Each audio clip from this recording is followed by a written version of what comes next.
Hello, everyone, and welcome back to the Continuum. We're just waiting for my guest to set up. She set up a computer as well as a phone, and she can watch while being on the panel together. If you're going to watch along, be sure you have your own copy or sell the high seas. I'm sure most of you, though, who are coming to this channel do have your own copies. So, and my phone. I forgot to turn the volume off on my phone. Oh dear. How you doing, everybody? So glad to see for you to come in. We're just going to hang around, wait for a few more people to come on until we'll get the numbers up a bit. As I said, we're still waiting for my guest to come in. So, guys, how is everyone? I hope you're all doing. Come and say hi in the chat to see there's a couple watching now. Come and say hello. Don't be afraid. I do not bite. Not yet, at least. Sorry, we're starting a bit later than advertised on Twitter and Facebook and everything else.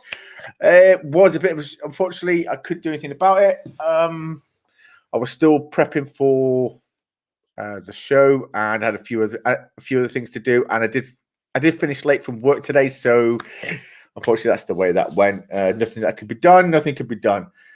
So yeah, that was that.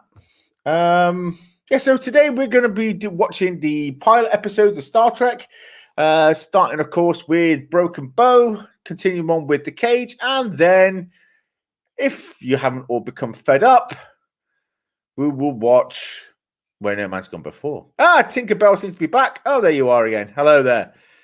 Glad to see you back. Yeah, we're now currently live. I'm just sharing quickly a link on the Continuum Trek page. Quickly, I forgot to do that. Before we start on Facebook. All right. Why is that working? Okay.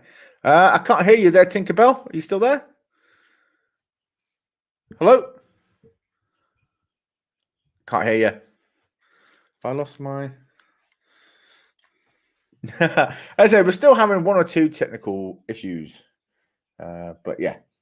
That's to be expected. It is YouTube after all, and you do say there we go. We've got audio. Hey, how you doing? That's all working well. Let's bring that microphone a little bit closer there, so so you can get a better audio. Good. All right. So as I said, the first episode we're going to be watching is from Star Trek Enterprise. You got no sound? Can you hear me? I can hear you. Have I lost sound? Oh, she's gone. We've lost her. Not to worry. I'm sure she'll be back in just a moment. In the meantime, yeah. So we're going to get started in just a moment. So we'll wait for a few more people to come in. All right, cool. We've got one or two things going on. Sorry, I'm not being ignorant. I know I am actually, but that's the way it goes. Oh, she's back. If I can click on her. Add to stream. Hello, can you hear me now? Hello.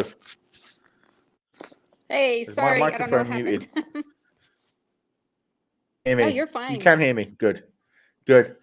I could hear you a minute ago, but I heard you say there's no sound. I was like, oh, okay, there's no sound. All right. As I said, we've got one watching at the moment. We're just waiting for. We're just going to wait a moment or two before we get started, because you want more than one watching now. Whoever it is you're watching, come and say hello in the chats. Don't be afraid. I don't bite. So yeah, come and say hello. Okay. So this has been an interesting week. By the way, if you're watching, it's just one person. I know it is, but don't be afraid. Come and say hello. One is better than none. Make sure you have your own copy of the episodes, whether it's on DVD or Netflix or CBS All Access, or you're going to sail the high seas and watch it from a other streaming site. You're more than welcome to do so. That's on you. But yeah. But I would never advise you to sell the high seas. Well, at least I would never tell you to sell the high seas. That's your decision, because I can't use the P word here on YouTube, because YouTube doesn't like the P word. It doesn't. You know, although pirates are cool, pirating yourself is not. So yeah, that's why we say sail the high seas instead of the P word. And this video's probably been flagged twice for that. I don't know. Hopefully this stream isn't cut short. I doubt it will be. But yeah. Okay, are you all set up, Tinkerbell? Yep. Yep. Okay, let's press play then. 3, 2, 1.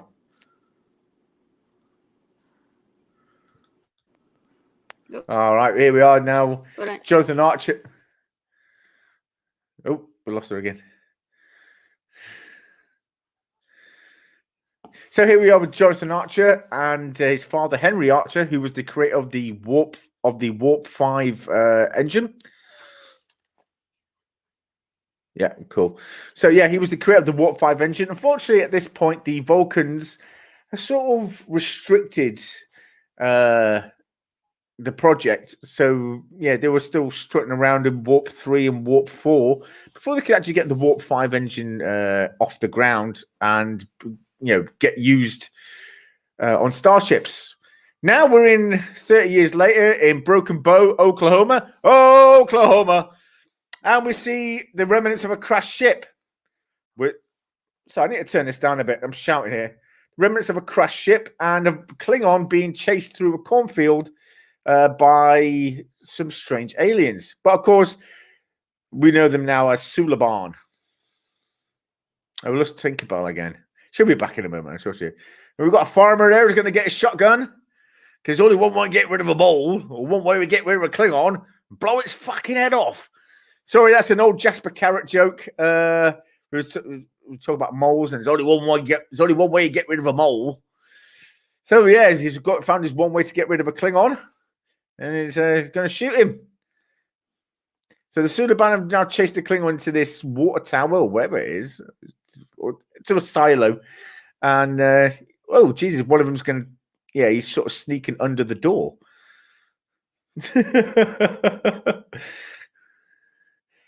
Remember, the effects are a bit dated now, I have to say, but they were top notch for the time. They were still pretty good. Although I remember this episode when everyone saw the Klingon went, Klingons didn't look like that back then. Klingons had flat heads. But they did explain it away in season 4 why that change was. I guess they had to, really, because the fans were going ballistic. But yeah, it's just the way it is. Probably for the same reason that a lot of people lost their minds when you saw the Klingons in Star Trek Discovery, because at that point they were supposed to have flat heads, as they explained it in Star Trek Enterprise, which took place before Discovery. But the thing is, Star Trek is so full of inconsistencies. Mistakes are going to happen. It's a large franchise, and here we got Faith of the Heart. Come on, everybody, sing along. Long time. My time is finally here. You can see my dreams come alive at last. I can touch the... All right, I'll stop singing. Not gonna hold me down no more. All right, I won't stop singing. I'm sorry, everybody. If I'm torturing your ears, don't leave. Don't leave. Please don't leave. Okay, so, yeah. Heart won't take me. I can't help it. I hear this song. I have to sing along. You just know it. You have to do it. It can't be helped. It's like a law. You hear Faith of the Heart, you have to sing it. Yeah. But hey. But I do like it. I remember the first time I saw this, I thought it was a Gillette advert. Because when you saw the open, you saw the the pre-credits scene, and then when this came on first, I thought it was like an advert between the pre-credit scene and then what was going to come after. When I first heard it, I thought, is this a Gillette advert? And then I saw the word Enterprise, like, whoa, that's not the theme song to the show, is it? It was bizarre, man. It was real bizarre. So we got the episode title card, Broken Bow, and we see a shuttle pod with Trip Tucker the Third. Trip Tucker the Third, man. I can't say it. My American accent is terrible.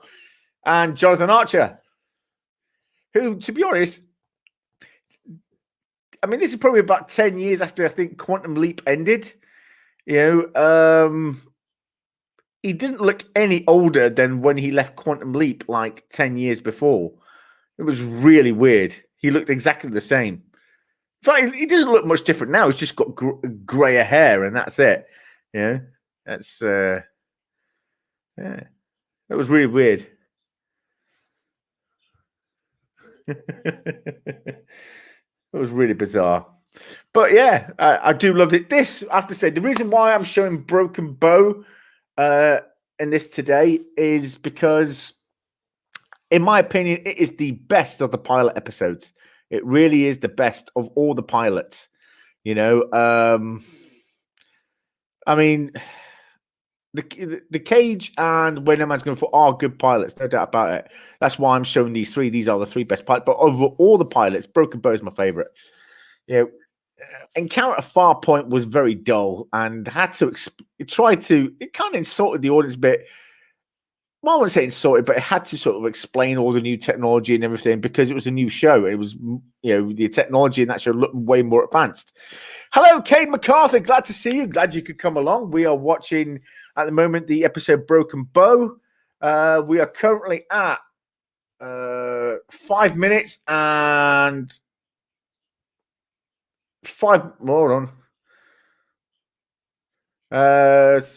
6 minutes and 38 seconds. So if you want to come and watch along Broken Bow, make sure you have a copy or Sail the High Seas if you want. It's up to you. And yeah, come and watch along. But now, so Admiral Archer's been called down to the surface and he's at Starfleet Medical. And he sees that there's a Klingon on a surgical table. One of the admirals said, "It's called a Klingon." Yeah, Klingon. He's saying a farmer shot him with a plasma rifle. Well, of course, yeah, why not? Oh dear. My friend has lost her. Looks like my friend has lost her connection completely. That's a shame. That is a pity. But yeah, as I said, if you've got your own copy of the Star Trek Enterprise pilot, Broken Bow, pop it in, try and catch up. I'll give you the time, and we're currently at 7 minutes, 35 seconds. So, yeah. So, Saval is trying to persuade Archer that they should be the ones to take the Klingon back to his own world, back to Kronos, because they have a better relationship, essentially. And humans aren't ready to go out yet. So Archer's gone into the surgical room. He says, "Excuse me, is this man dead?" Phlox goes, "No, he's still alive. He'll be all right." So, so he's having a go at the Vulcans. He says, "So you're going to disconnect this man from life support so you can bring back a corpse?" To which Saval explains that Klingons find honor in death, and if they saw him like this, you know, it would be a great dishonor for him.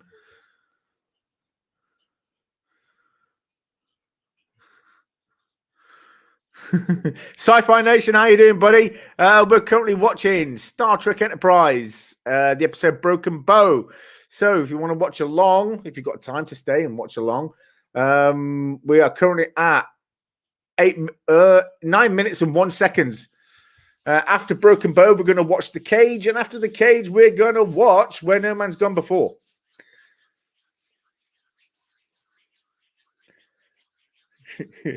That's the best line in the whole thing. Archer's just turned around and said, "You got no idea how much I'm restraining myself from knocking you on your ass." And that was not something you typically heard in Star Trek. Yeah, I think it was probably the first time they really swore in an episode before Discovery, of course. Yeah, I'm going to knock you on your ass.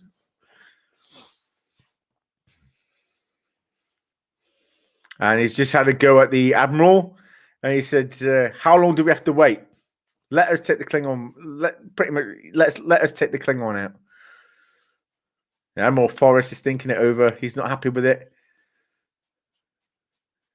He's just told Saval that we've been waiting nearly a century. And it seems like a good a time as any to get started and go out there. Suvaj just said, "You're making a mistake." Yeah. So if logic doesn't work, what, you get angry? Oh, look at T'Pol. T'Pol's a babe, isn't she? T'Pol is a babe.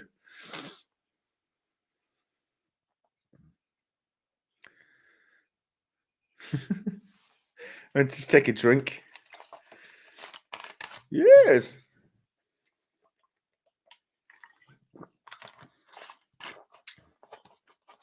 Yeah. So, by the way, if you're watching, please stick in your own copy or pop in your own copy or sell the high seas or tune to Netflix, whatever you're doing, and watch along. We're currently at 10 minutes and 41 seconds. So now in Enterprise and Lieutenant Reed and Ensign Mayweather are at the transporter room, and they're discussing how the transporter works.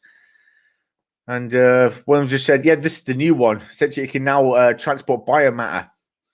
But Lieutenant Reed says, he's not too happy about taking in of using it on himself.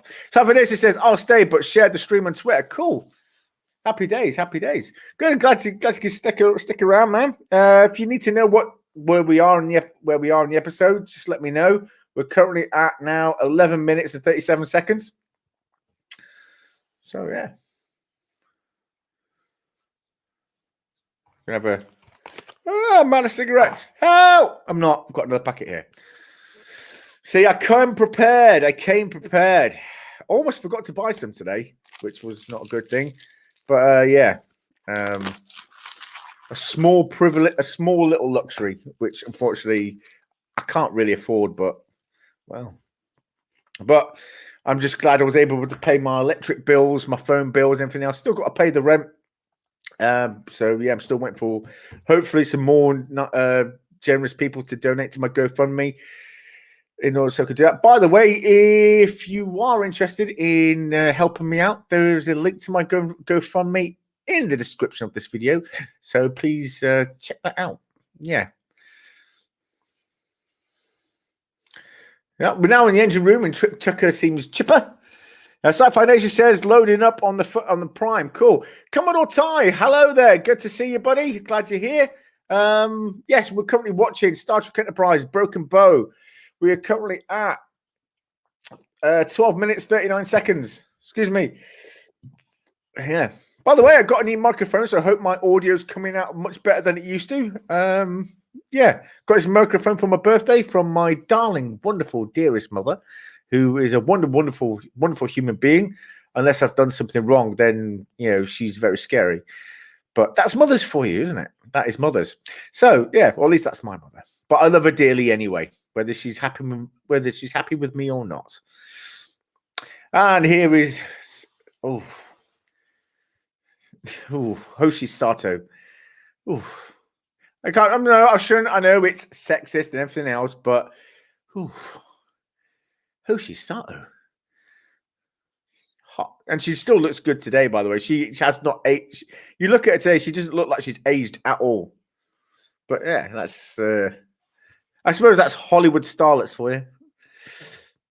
So Admiral, so Captain Archer just met up with Hoshi Sato, and he's trying to talk her into joining them on the mission, but she's too busy. So I'm going to add the GoFundMe link to my new lives and videos until I hear otherwise. Thank you, buddy. I do appreciate that. That is very kind of you.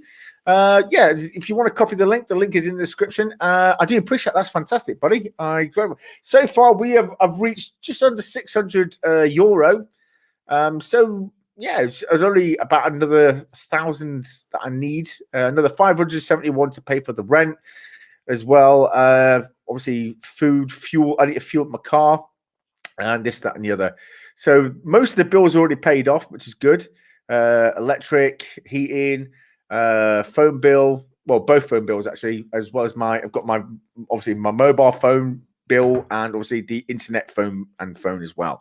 So that's all paid off. But yeah, because they're two different things. So that's all paid off. Food, obviously, I've got in the cupboards, or some food in the cupboards as well already.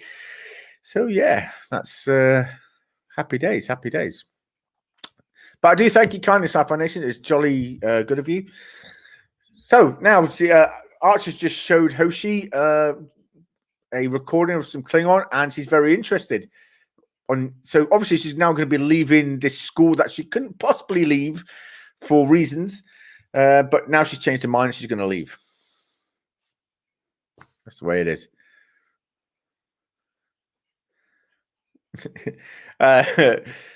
So yeah, Archer and Trip were talking about the Vulcan science officer is going to be joining them as their chaperone, which of course is going to be T'Pol. And there's the first shot of Porthos. Oh, T'Pol has entered the room. I have to say, actually, she plays a Vulcan really well. Yeah, most people can't pull it off. Can't do the Vulcan personality very well, but I think she did it. I think she did a very good job as a Vulcan. And if you always notice as well, when it comes to Vulcans, they typically always have the same sort of jawline and bone structure, whether the males or females. They kind of look the same, you know. And that's, I think, where probably why Jolene Blalock probably got the role, you know.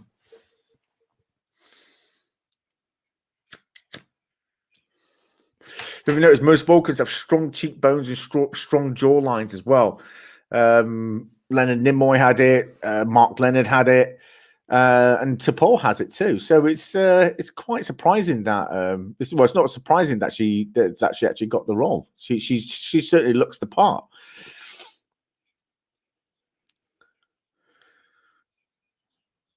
So yeah,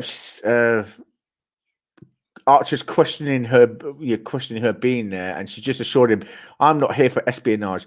Sci-Fi Initiative, what is the timestamp? I know you're 30 seconds ahead. 17:14. If you want to go for that, yeah, 17 minutes 14 seconds, because I think that's going to be the next scene now. So by the time you clicked on that, we should be synced up. So we're now at just outside the shipyard. Oh, sorry, no, we're not outside. They're inside one of the cabins at the shipyard. And Admiral Forrest is giving a speech. And he's talking about the new warp. Yeah, he's talking about the new Warp 5 engine and how this is a new breaking a new threshold for humanity. We're deploying the new Warp 5 engine. And he said the Warp 5 engine won't be a reality without people like Dr. Cochrane and Henry Archer, who at this point is now dead.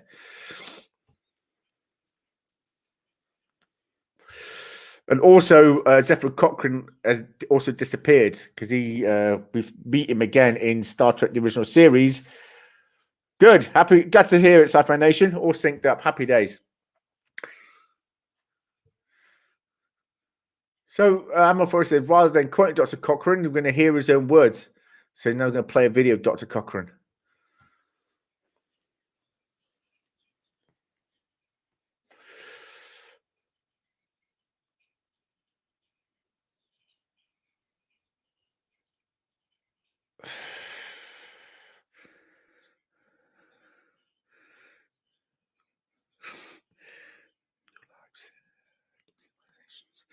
They just had to put that in there, didn't they? They had to put that. Well, it is the Enterprise and it is Star Trek, so they had to sort of put it in there somehow. Rather than putting it on the title sequence, they put it in there as a speech from Zephyr Cochrane. Cool. Now we're in a scene back where Jonathan Archer was a boy building a model ship with his father. Probably one of his fondest memories. But yeah, so that's pretty cool. And now we're back on the bridge, and Henry Archer, Jonathan Archer has just told him to release the docking clamps or whatever those things are, those pipes are coming out, and they're now moving forward under impulse power out of the shipyard. I would say it's a cool looking ship. I like it. It doesn't have a secondary hull, but it's still cool looking.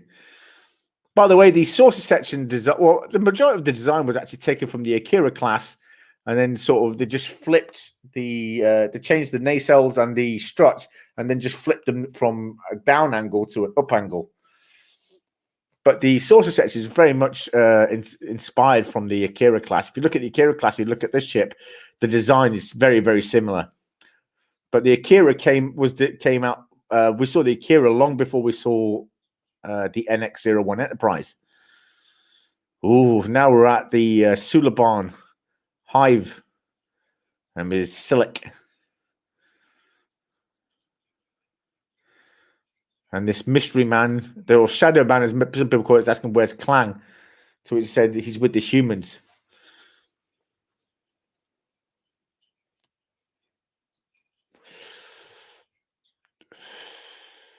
So now the shadow man just trying to recover the evidence. And Silica's asking when they're going to speak again. Because he's always anxious to talk to this guy for some reason. He always wants to know more. Now, in the 5th season, it was going to, or the 6th season, had there been one, it was going to be revealed that the guy from the future was actually going to be Jonathan Archer. So, I wrote an Enterprise era character in a play by email Sim back in 2000, set in 2158 or 2159. Oh, that's cool. That's cool. What was the character's name? So we're down with sick bay, and Archer's helping Dr. Phlox unpack a box. Oh, is it? He just pulled out a cage and it rattled that. What's in there? It's a Alterian marsupial.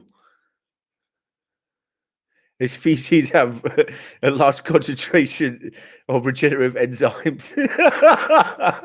Great. So you're going to heal my wounds by rubbing poop in my wounds. Great.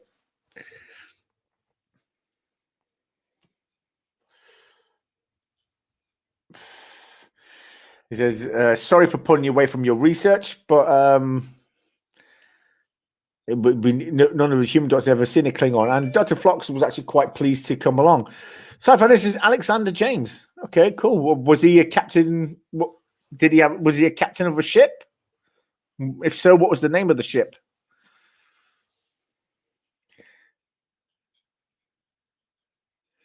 Archer's inspecting the Klingon and sees that the ridges go all the way down to his feet, which I don't think we've seen before. But okay, that's yeah. Phlox is just in that smile. Optimism, Captain. With a big wild smile going up here, man. That's freaky. Turn down the volume. Trip Tucker's just found into Mayweather, and he wants to know why he's upside down. To which, of course, Mayweather explains that that's called the blind spot, and every ship has one.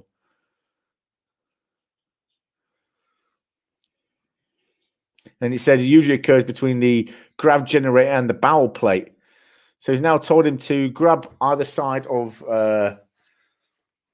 what's it called? The Jeffries tube, I suppose, and then just push up. And now he's floating up and turning upside down. He's flipping around. He just hit the roof. Sci-Fi says, I worked his way up from ensign on the NX-03 Lexington to captain of the NX-05 Endeavour. Oh, cool. Happy days.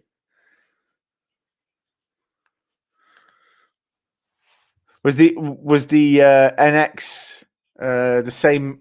Was it the same sort of design? Did these NX ships have the same design as the NX Enterprise, the NX-01, or were they of a different design? Did they have the design where they had the secondary hull, or just the sink, or was it just the saucer section and the nacelles?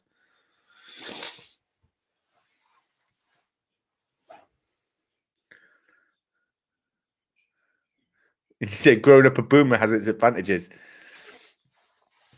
So now in the mess hall, and Tripper's just walked in, and someone's offered him a seat next to him. Says, "No, I'm sorry, I'm eating with the captain." You got Archer and T'Pol, and Archer's noshing away on a breadstick while chin wagging with T'Pol.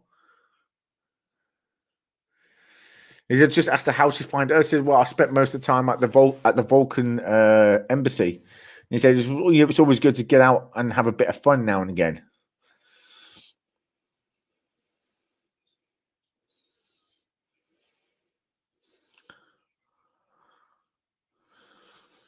South Financial, same as NX01, we didn't know of or didn't use the NX refit. Okay. Cool. So Paul has just tried eating a breadstick with a fork, and Archer said, perhaps it would be best if you use your hands. He said, to which Paul responds, Vulcans don't use their fingers. And to which Trip replies, well, I'd love to see you tackle some ribs.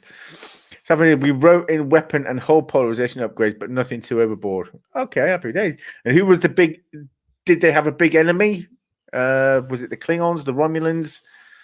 I mean, I know technically the Romulans didn't really appear until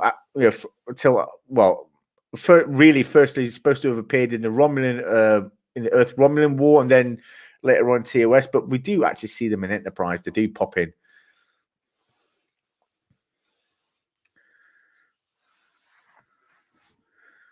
Well, it's not like a Vulcan to insult humanity, but Trip tells it, we just, in the last 100 years, we managed to get rid of poverty, disease, and war. Those aren't small potatoes. And she says, to Paul replies, well, let's see whether or not you revert to your that you revert to your basic instincts. And I said, with the proper discipline, anything is possible. And finally managed to cut a piece of the breadstick with a knife and fork, which is pointless. I mean, a breadstick is finger food. You pick it up and you eat it.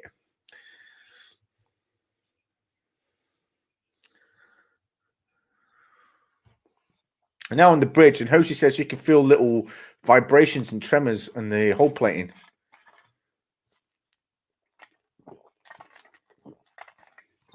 So, as I said, that this one generally the series was still in production. It was more imagination sticking to known canon, but we did throw in a few bad guys like Romulans. Cool.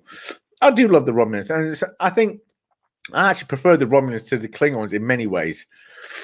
I mean, Klingons made good villains of the week, but Romulans, especially TOS and TNG Romulans, I find would make really good overarching villains. We put them in a good story arc, and that's what the Romulans did well. And it was typically in Star Trek 3, The Search for Spock, the villains of that movie were supposed to be Romulans, but they thought that because most moviegoers wouldn't know who Romulans are, but everyone knew who Klingons were, they changed it from Romulans to Klingons. And that's why the Klingon ship was known as a bird of prey, because I said originally it was supposed to be a Romulan ship. So Hoshi's in sickbay. She's trying to communicate with the Klingon, and not having much luck. Not having much luck with that, unfortunately.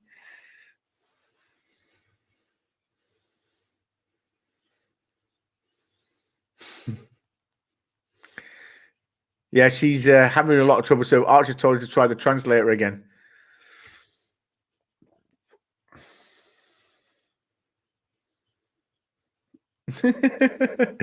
He said, Hoshi tried to translate. He said, I think she said, I think the Klingon said his wife is ugly. I don't know. I'm trying my best here. But Phlox had just assured her that he's suffering some sort of brain trauma and he's not making any sense.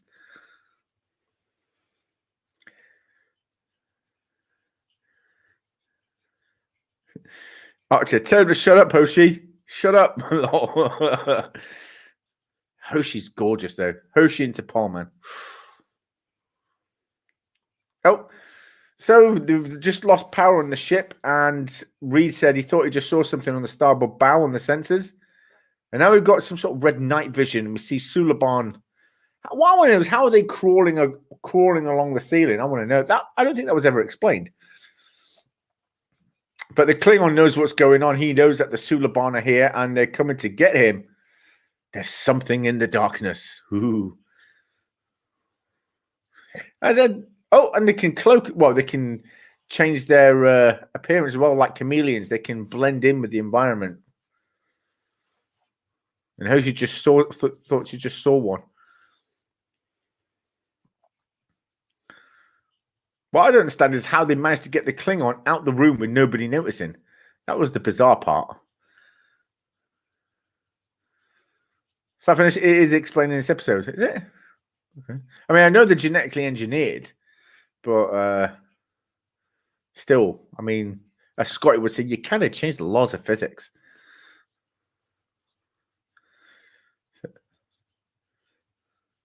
So the crew in the sickbay can see something. Oh, they just saw one. They see one scurrying around on the roof, and another one's just dropped down.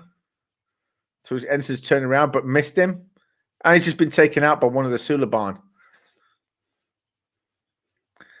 So invisible transporters, and silent. Yeah, that's the way it goes, isn't it? Silent transportation.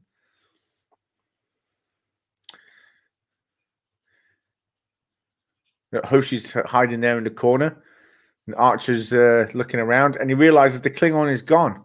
But how? They've got taken right from under their noses.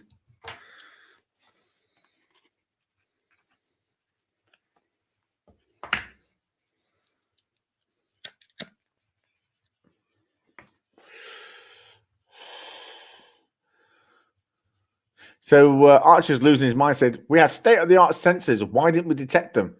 To which Mayweather tells him, "Well, Lieutenant Reed thought he saw something just before we lost power."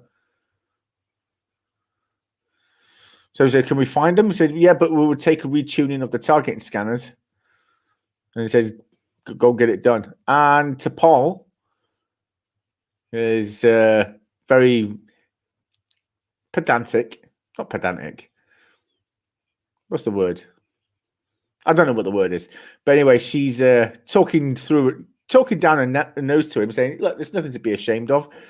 The best thing to do is to turn back and we'll deal from here."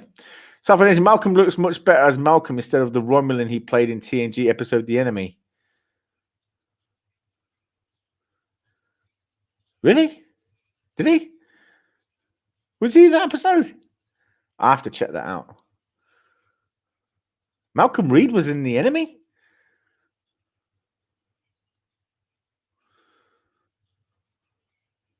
I don't remember that.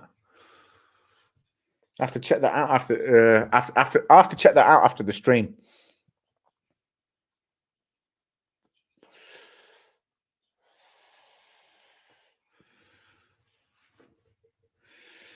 And Archer's given his sad story about how the Vulcans held information away from him, so just enough so Henry Archer couldn't succeed in seeing, well, at least live long enough to see the Warp 5 engine go. See his Warp 5 engine in effect, essentially. Oh, and we've got one of the Suliban with his chest open on the gruesome.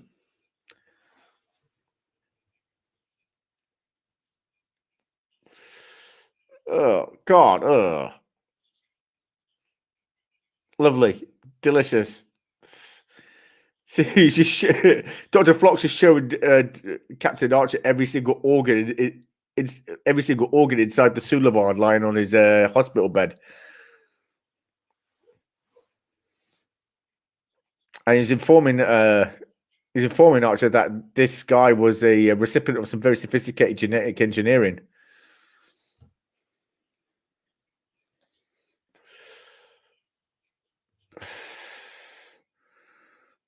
And he's showing him how if he shines a red light on it, on his skin, it holds the color for a minute.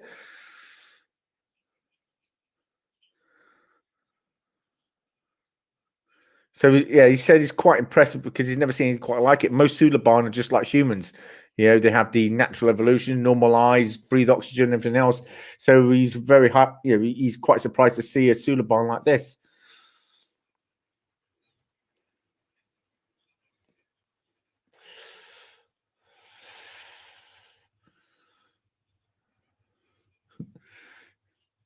Trip Chucker, he's also a big fan of the Vulcans, isn't he? He said,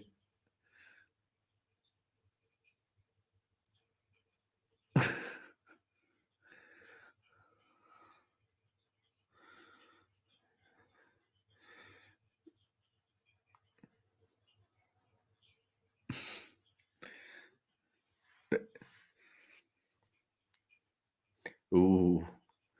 So Archer's now in engineering, and he just interrupted the little hissy fit from Trip as he's been, as he's been ripping into T'Pol.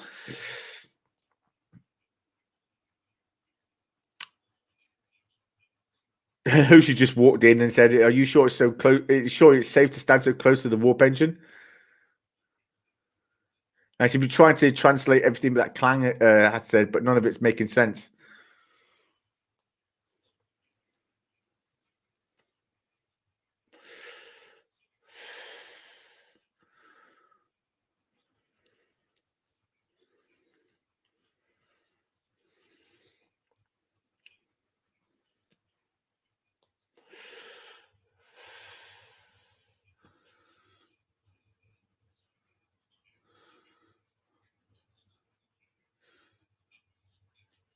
So Hoshi just said there were 4 words she couldn't translate, and Archer just showed him to Paul, asking if anything seemed familiar. And he said, "Yeah, the Rigel is a system."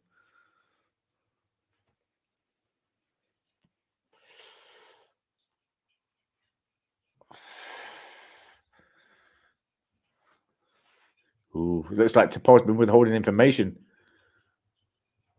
And I just said, next time I find out you're hiding something from me, you're going to find yourself some very cramped quarters.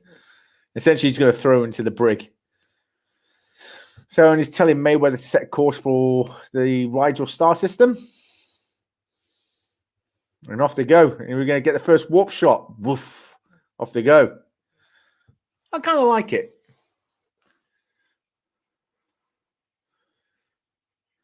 And now we're on the Suliban ship, and Clang is being interrogated. Selleck is asking Clang, "Where is it?"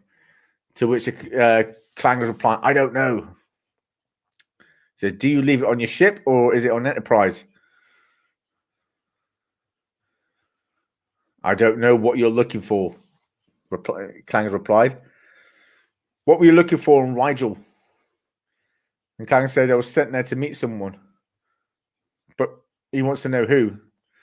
Clang replies, "A Suliban female called Sarin."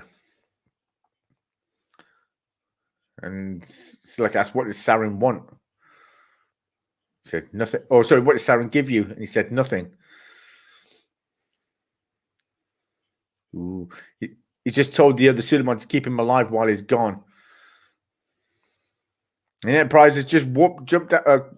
The Enterprise has just come out of warp, and they're heading towards a planet.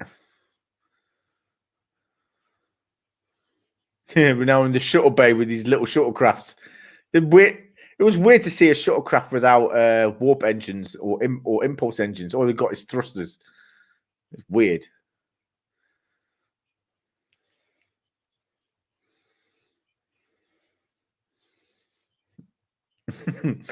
T'Pol is briefing him and saying, "You have a tendency to be gregarious.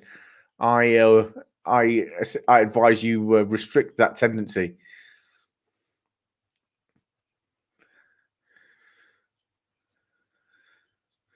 So they found out. So they found out that Clang was a courier, and he was there to go and get something. So they're going to now try and find whatever it was that he was sent there to get. And they're dropping down in a shuttle pod and going down into the surface.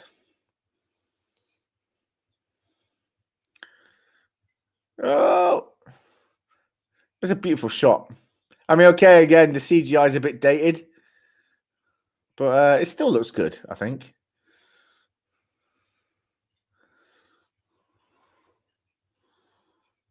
You see now walking around. This scene always reminds me of the Demolition Man. You know, the guy, those people who live in the sewers. It reminds me of that. Some sort of bug just landed on Trip and he just sort of lost it. He just went. Sci-fi says, I can't find it online, but watch the episode. The Roman is stuck on the surface with Geordie, looks and sounds just like him. I don't think that was him, but yeah, I'll give it a look. Hold on. Let's have a look. Let's see if we can find it.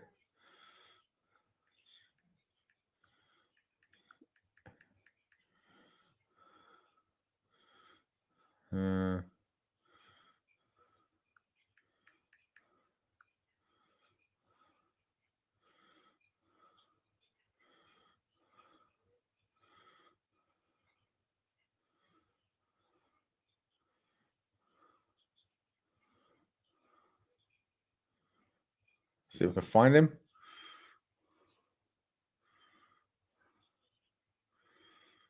No, it's not. No, it's not in there. I think it was this. I think the Romulan you're talking about was either Steve Rankin or John Snyder.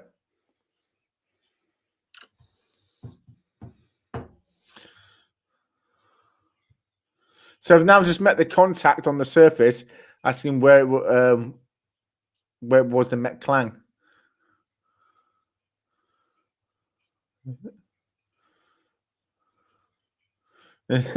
Lieutenant Reed is mesmerized by these dancing women. He's asking who are sticking their tongues out to catch butterflies, and he wants to know if they're holograms or real ones.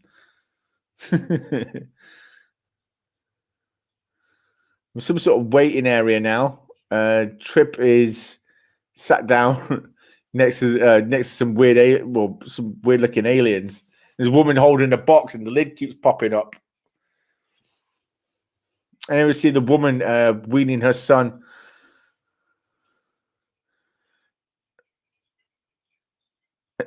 So and not Luke Duke John Snyder either. No. But anyway, there's a woman here weaning her son off the atmosphere to breathe normally, and Trip doesn't like it. He thinks she's being cruel to him.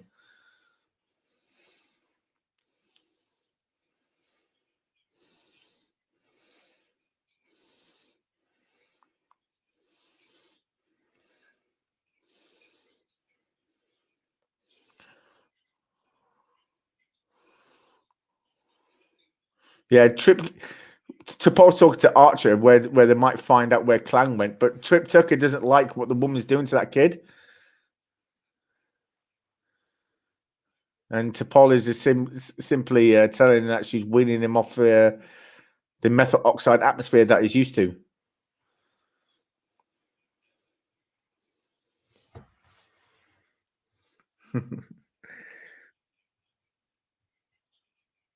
And T'Pol just told him not to objectify other cultures and should learn when to interfere and not to. And here is another Suliban. But I don't think that's a genetically engineered one. I think that's one of the ones who works for Saren. And Archer and Hoshi have now reached the area where Klingons typically like to go to hunt food. And I believe that might be the place where Clang was supposed to meet a contact. Some more. They've just encountered some Klingons, and Archer's tried to make contact, but they're ignoring him.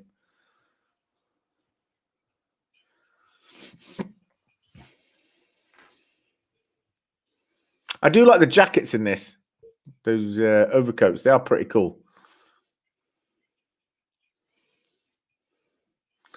And Archer's trying to make contact with T'Pol, but he can't. There's probably interference with the jamming the communications.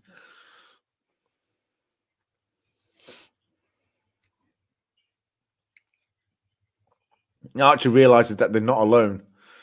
That there's that they're probably being watched. I like the phase pistols as well. I don't know why they didn't just call them phases. Why they had to call them phase pistols. I think they should have just stuck to the term phasers, to be honest. Even when they made this show, rather than calling them phase pistols. So I like the throwback they did for these coats in Beyond. Yes, they did. Well, I think I think there was when I see these jackets and the ones in Beyond as well, but also in Star Trek Discovery, or at least in that time period, I think they're meant to be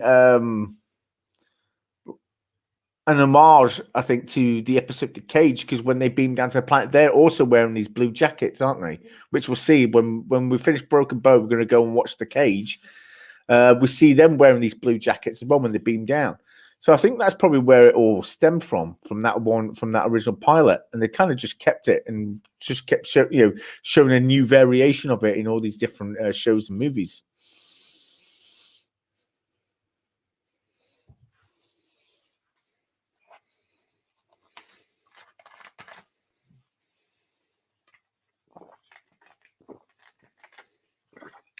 Oh, and there's Sarin looking good. Sarin is 100 years pre-TOS. Yeah. Well, maybe that's where it obviously, in the timeline, obviously that's where it first started, and then they just carried it on. And Sarin said, and photonic torpedoes.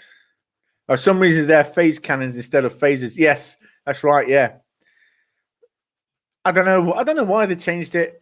I mean, I don't even know why it wasn't called Star Trek to begin with, because when it first came out, it wasn't called Star Trek Enterprise. It was just called Enterprise, I think, for the first 2 seasons. And then in the 3rd season, they then put Star Trek on. So I don't know why that happened.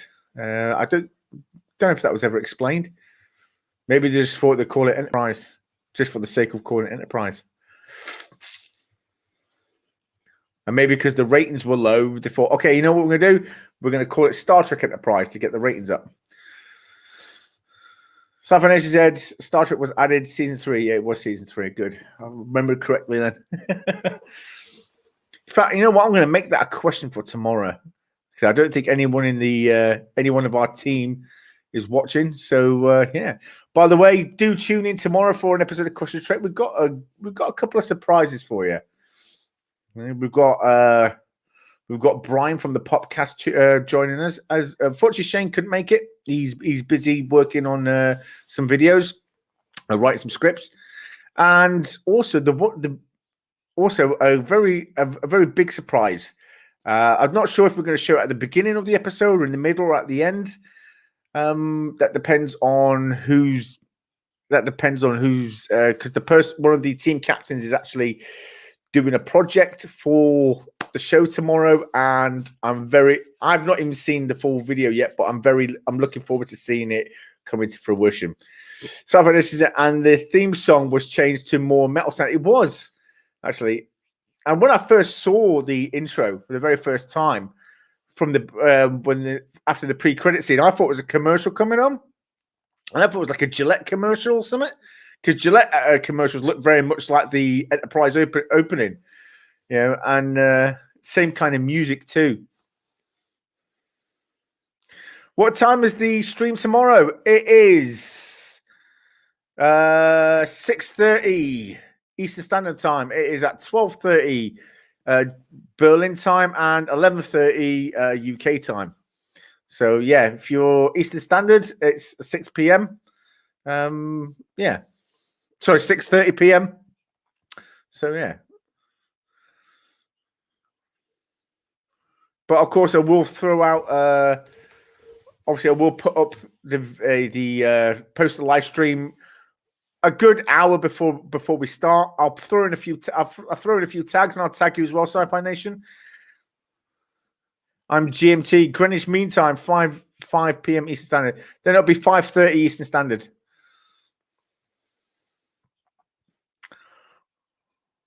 So we've just come under attack, and Saren's been hit, and she said, "Find Clang," and Silic is firing at him.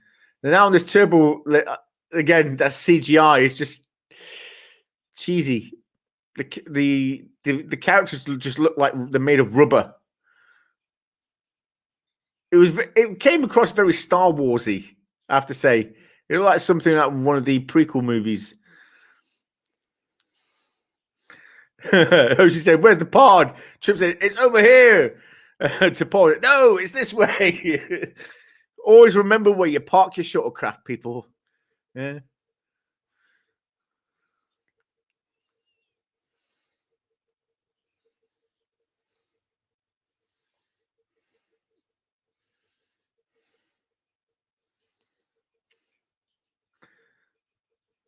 And so Lieutenant Reed wants to know what the location is.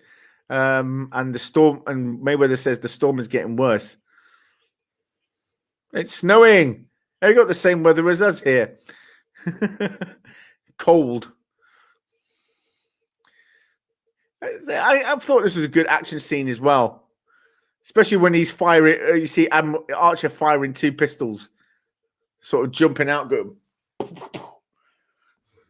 GMT 5-5 Outlaw learned to do that a long time ago for friends across the pond. Yeah, well, I mean, I'm on German time. I mean, right now I've got it at 1:31. So in UK it'll be 12:30 at the moment.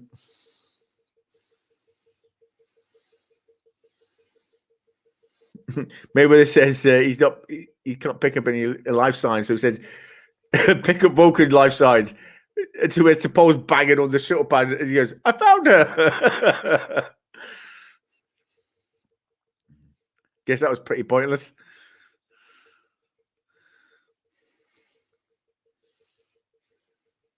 Oof. So the thrusters of the ship that just flew over them is just thrown Paul across the ground. And he just told Trip to get Hoshi to the ship. As he's seen Paul lying on the ground and a phaser next to her. Something as you are 7 hours ahead of me. If it's 1:31, it is, yeah. So it'll be then 5:30. The show then will start 5:30 your time. Yeah, 5:30 your time. Oh, you're 6 hours. I'm 6 hours ahead of you. Yeah, then the show will be at 6:30 p.m. your time.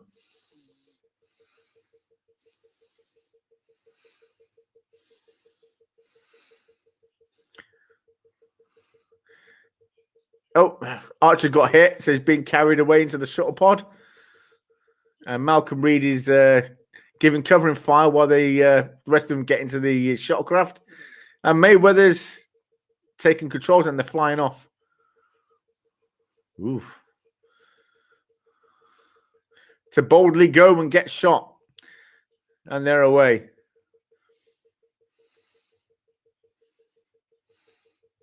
See, I suppose that's one of the downsides, isn't it? If you've got a contact that's in the future, that you're constantly having to rely or you become dependent on that person from the future, that you're not even thinking for yourself anymore.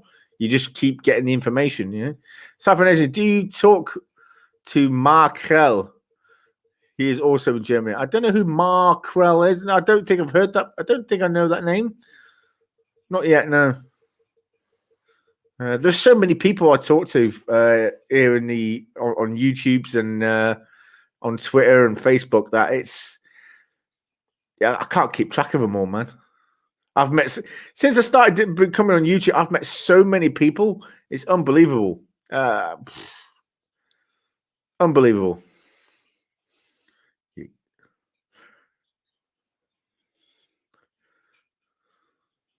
To Paul.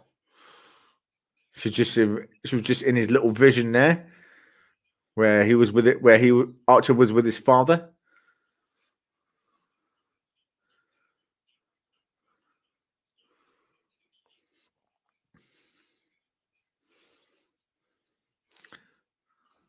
So Trip and Paul are now in the decontamination room, and they've tested positive for sporocystin spore. So now they have to rub this decontamination gel over each other because Trip wants to do her back. I bet he wants to do her front and all. Dirty bugger. Oh, to Paul. What are you doing to me, man?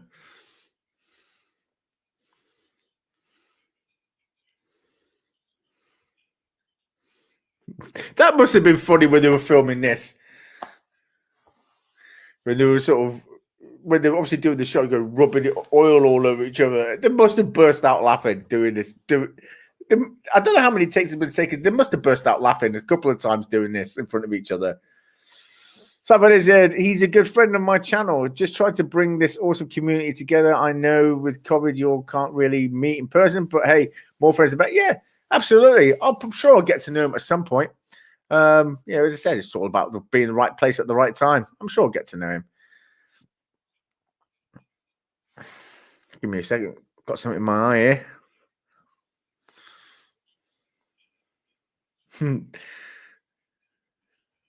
So Topol thinks that the mission is pretty much over now, as they've and then she told him to turn around, and now she's rubbing oil over his back. It's his face right to his backside, like there. She's tugging at his ears as well. What's he doing his ears for? He could do them himself. I would have needed super loose undies to rub that on Topol. Well, yeah, that's the way it goes, isn't it? He did her it. Did he? Oh, okay. I must have missed that bit. She's smuggling peanuts, people. She's smuggling peanuts. Look at them. They're poking out in the front. She's smuggling peanuts. Anyway. Oh, he's pulling some leech of Arch. Dr. Flox has pulled some sort of starfish leech off Archer's leg.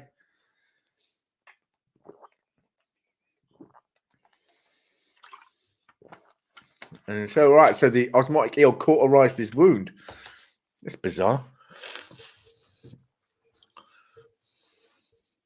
And the wound looks pretty much healed as well.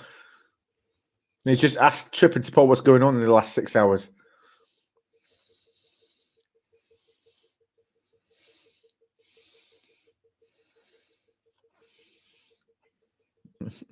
Topol just asked Flox if he's fit for command. He says, as long as he returns for more eel therapy tomorrow.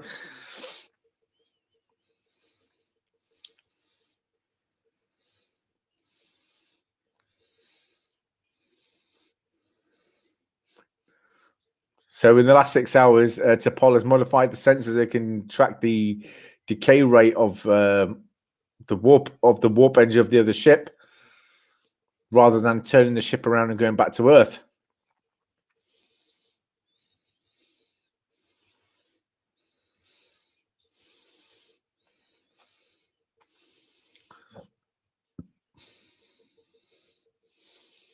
Well, she just proved her loyalty to Archer, and Archer's quite impressed because loyalty is apparently an emotion.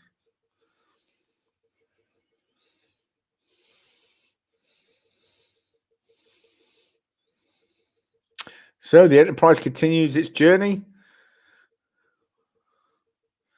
We've got a little captain's log here. We've been following a Suliban ship for 10 hours now.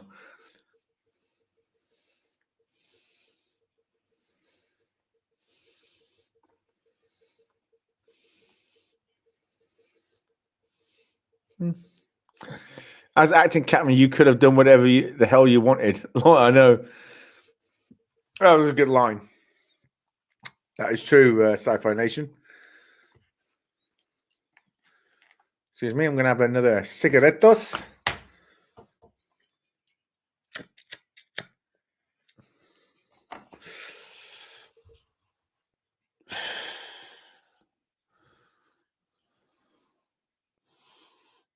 So he's undecided whether he's going to ask Topol about if she knows anything about the temporal Cold War, which, according to the Vulcan Science Academy, time travel is not possible.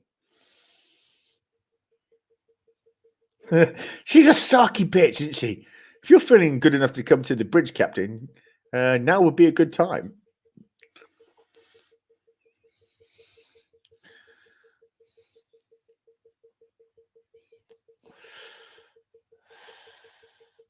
So we just approached a planet and turns out to be a Class 7 gas giant.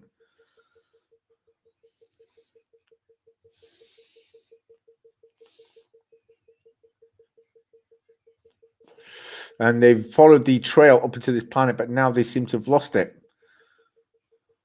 But I think they're hiding there somewhere.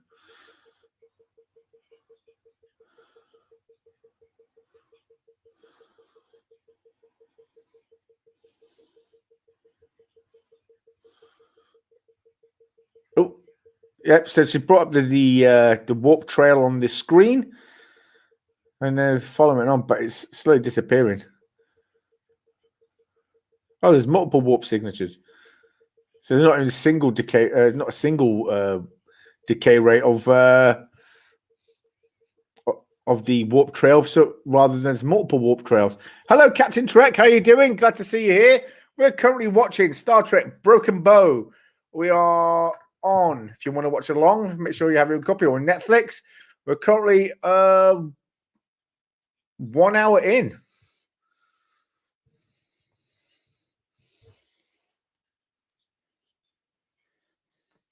So they found 14 warp trails, all from the last 6 hours. And they're going to follow them all. Obviously, they're all leading to one place. Captain Trek also says, hello, Sci-Fi Nation. Sci-Fi Nation says, hey there, bud, at Captain Trek. Yeah, it's good to see you, Captain Trek. Glad you can make it. As I said, we're watching Broken Bow. We are... Oh, what's going on here? We are 1 minute. Sorry. Yeah. 1 hour and 55 seconds in.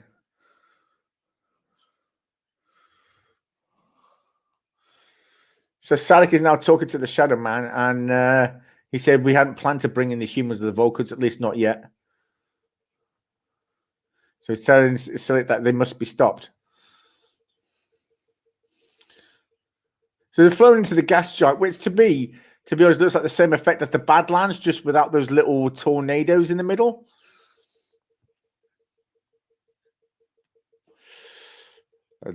Topology said with the about to break through the cyclohexene something or other layer. And they're now just below the layer that they've just broken through is now another dangerous one. I just missed it. Damn it.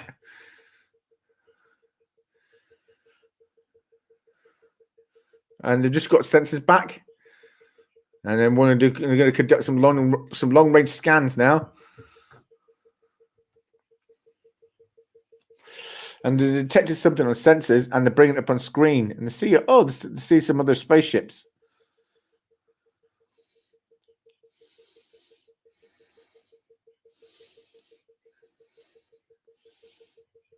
And they picked up some other coordinates, and they see what looks like a space station.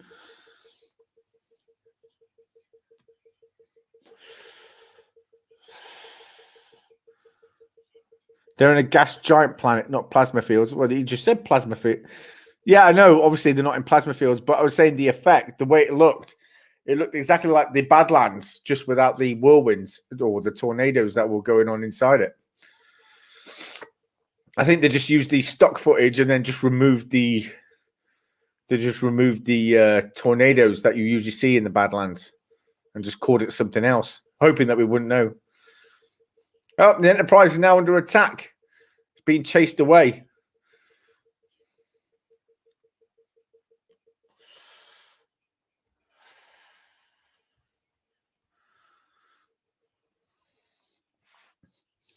It says that space station is actually comprised of lots of little ships that are locked together with magnetic seals. And Hoshi just picked up a load of bias signatures, one of them not being Suliban. And they reckon it might be a Klingon, i.e. it might be Klang.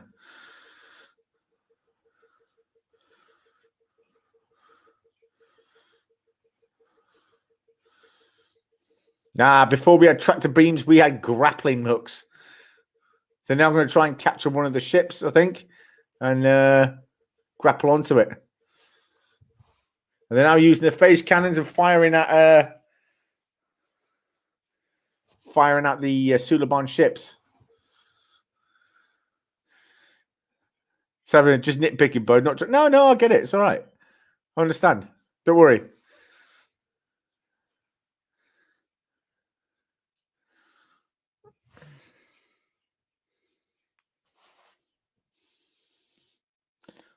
So the forward plating is offline. and they're going to try and use the grappler hook to catch one of the ships. Oh, and they got it, and they're bringing it back into the Enterprise, and the pilot's just ejected. Ooh, stolen enemy ship on the first trip out. Shocking.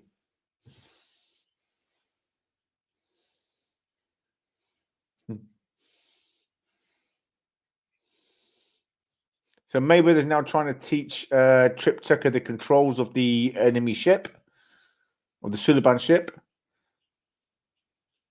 And he's having a difficult time with it. However, Archer seems to be picking up quite well.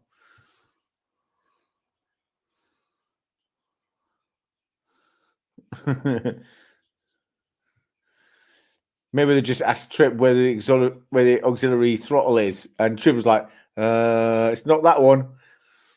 Well, he's well, damn it, Jim, he's an engineer, not a pilot.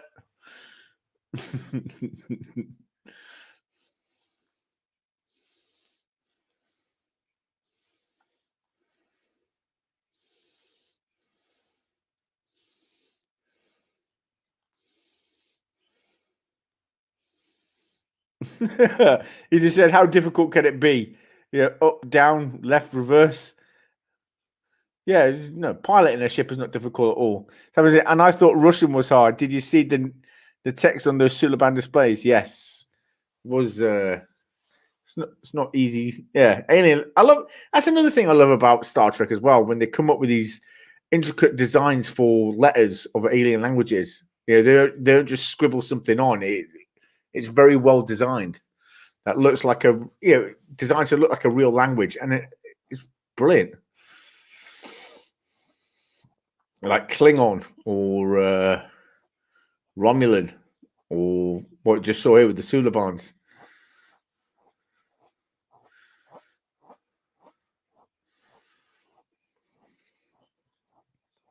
The new weapons. Phase pistols. That's it. It goes with 2 seconds, stun and kill. And it's time to go. They're off on a mission. And he's just told to Paul that the ship is hers, while he and Trip are taking that little Suliban hexagon cube thing to the collective station where all these little ships are all connected together.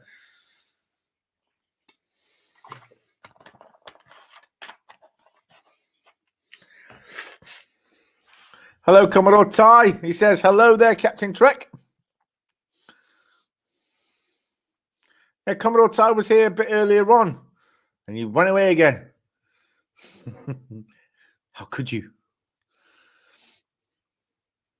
No, it's good. Always good to see. Always good to see you here, Commodore Ty. Glad you're here, buddy. We're currently at 1 hour and 7 minutes. So if you want to catch up, that's where we're at.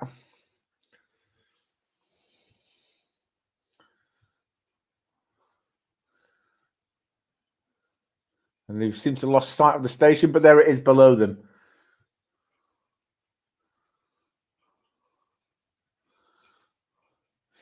Because they've been here the whole time, just been quiet. Oh, don't be quiet, guys. Come on. Come and say hello in the chats. Come and chat while we're watching. Yeah. I'm feeling a bit, feeling a little lonely. Nobody loves me. I'm only joking. But yeah, no, by all means, feel free to come in the chats and point things out and nitpick and chew the fat. Don't be afraid. In fact, would anyone like to come onto the stream? So what I'm going to do, I'm going to. Oh. Okay. I'm going to throw the link into the chat. And if you want to come in, please feel free. There's the link. It should work. Sometimes it disappears. Don't know why. It's my channel. It shouldn't do that, but sometimes it does, fortunately.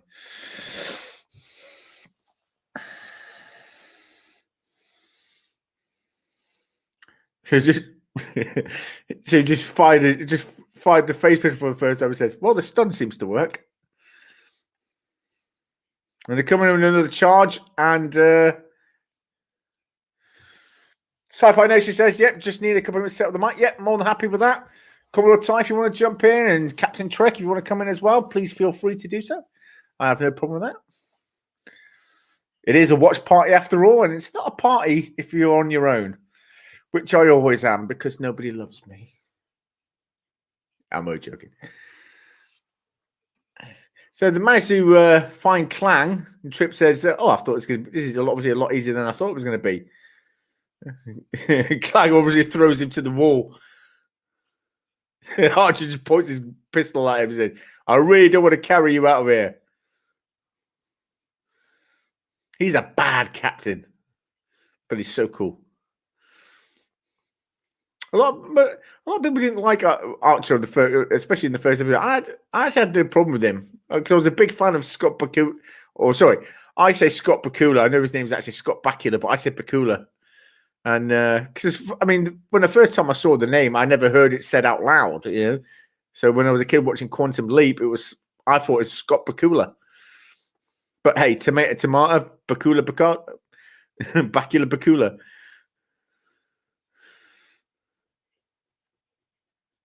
So while they're trying to escape, the Suliban are firing at them to try and prevent them. And Clang has just grabbed one of them. He's just knocked him out. Oh. He's just taking out another Suliban with his phase pistol. That just sounds wrong, doesn't it? Phase pistol. It sounds wrong. Phaser. It's a phaser. Say phaser. And just planted a bomb. I think it's a bomb.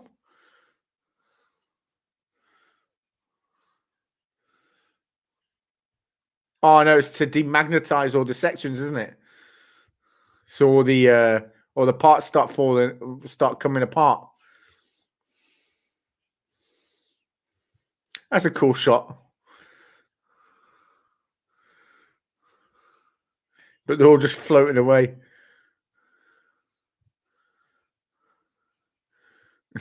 Trip is feeling a little uncomfortable with this anxious Klingon next to him.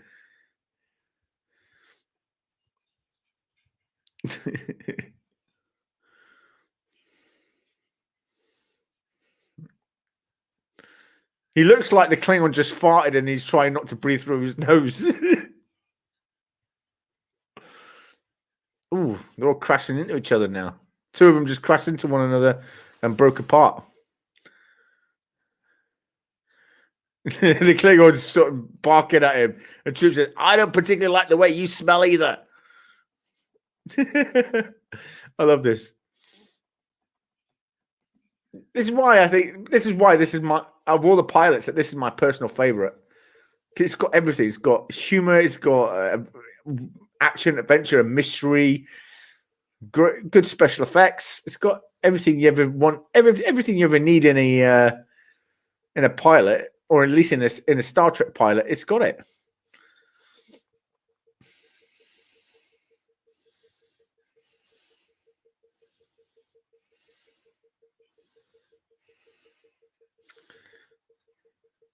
That device Hoshi had in here, I don't think we ever see that again, do we? I think that's gone after this episode, I think.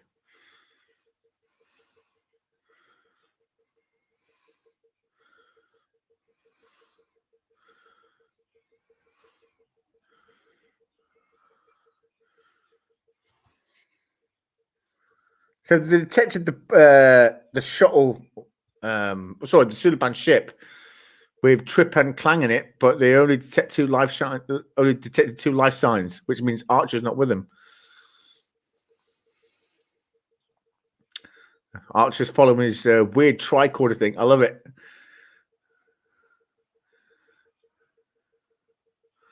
I like how they try to sort of make the technology still look advanced than anything we have now, but somewhat inferior to the original series. You know, it's well done. Or at least they tried their best to make it look inferior to that of what was in the original series.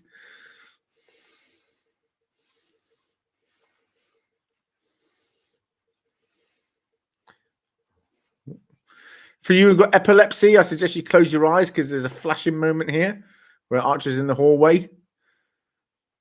And he's just made his way to the room where the guy from the future usually makes contact. And he's sort of...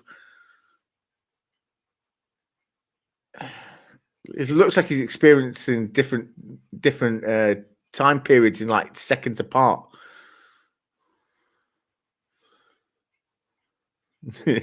He's waving his arms about because he can see like an after image.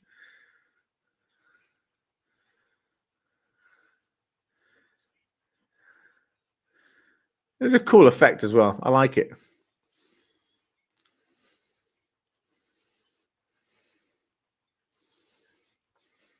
Trip and T'Pol are arguing again because Trip says they ought to go for the captain, and T'Pol says we need to get Clank to Kronos immediately.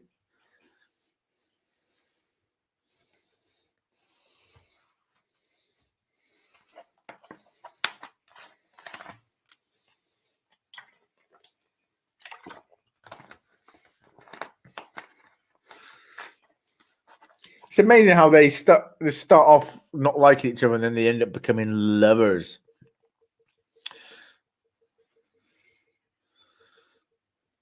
Yeah, they love each other. Love at first sight, you know it.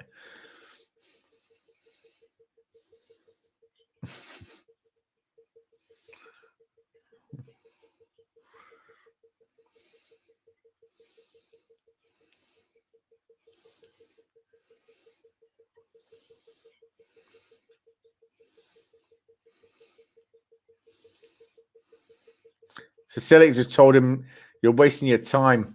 Clang knows nothing, and it'd be unwise to fire his weapon in that room." And joining us now is Sci-Fi Nation. If I can click on him, hold on. Hello there. Hey, how you doing, bud? I'm good. I'm good. I don't know if I've got something in my eye or having an allergic reaction to something, but my right eye keeps twitching. No, it wouldn't be the TOS Connie Bridge, would it? Say again? It wouldn't be the TOS Connie Bridge, would it? No, it's not. No, it's been doing it all night, actually. I like that. I'm actually going to, next live stream I do, probably tomorrow, in fact, for Question Trek, I'm going to pull my green screen forward and actually put the put a bridge on behind. I'm going to put the TNG bridge behind me.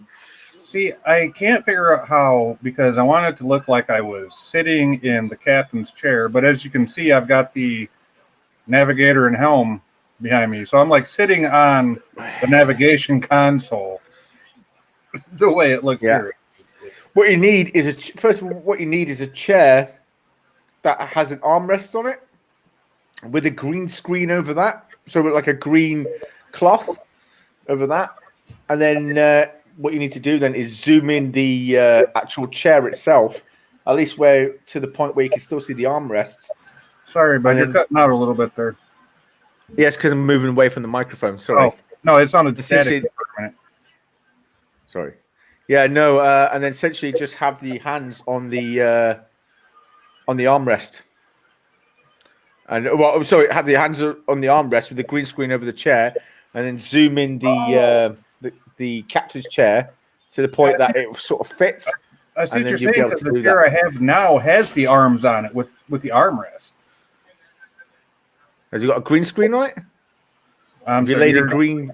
There you go. Green screen. You were fine all night till I came up on the stream. I don't know. I know what it might be. It might be my headset because it's a wireless headset. Don't worry about it. Hold on, I'm gonna do something. One sec. One sec.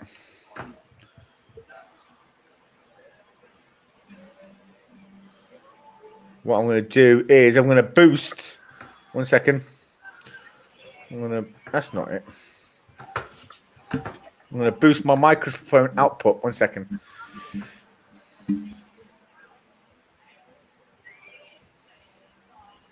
Do I sound okay at this level right here? Yeah, you sound fine. Okay. Microphone. I can tell you where my setting is at. For my microphone. Yeah, that's why. Sorry, input volume is high.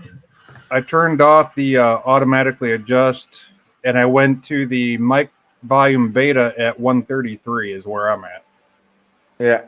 Well, I've now put it at full. How's that? No, you sounded fine all night. It's just when I came up here, you started to sound staticky, like you had a loose wire or something. No, not that I know of. But No, yeah, I've had problems in the past when I've used my get rid of that 1 second. No, I've the used best my way I was going to say the best way I can explain it is when you have a bad connection between where like a headphone would plug into like one of those old like Walkmans or something, and you get that static in the ear because it didn't have a good connection. yeah. That's kind of what that sounded like when you were fading out. Okay, is it still doing it now? No, you're good right now. Okay, cool. Well, here we are back on Kronos, and the humans are about to bring the Klingon back. Clang. The humans. It's a shame we didn't see more of him, really. Was that Clang? Yeah. Yeah, that would have been cool if he'd have been a recurring character, especially with the Duras storylines, that we get down the road. Definitely.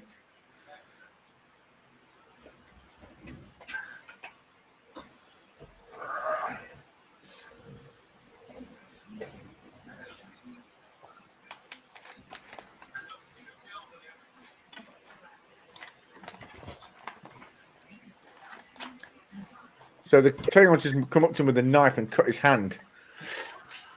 And they're now pouring blood into a vial. He's not a changeling. We haven't had changelings yet. No, I'm joking. I was watching a TNG episode, The Chase. Was it The Chase? Great episode. I love that episode. Genetic DNA codes.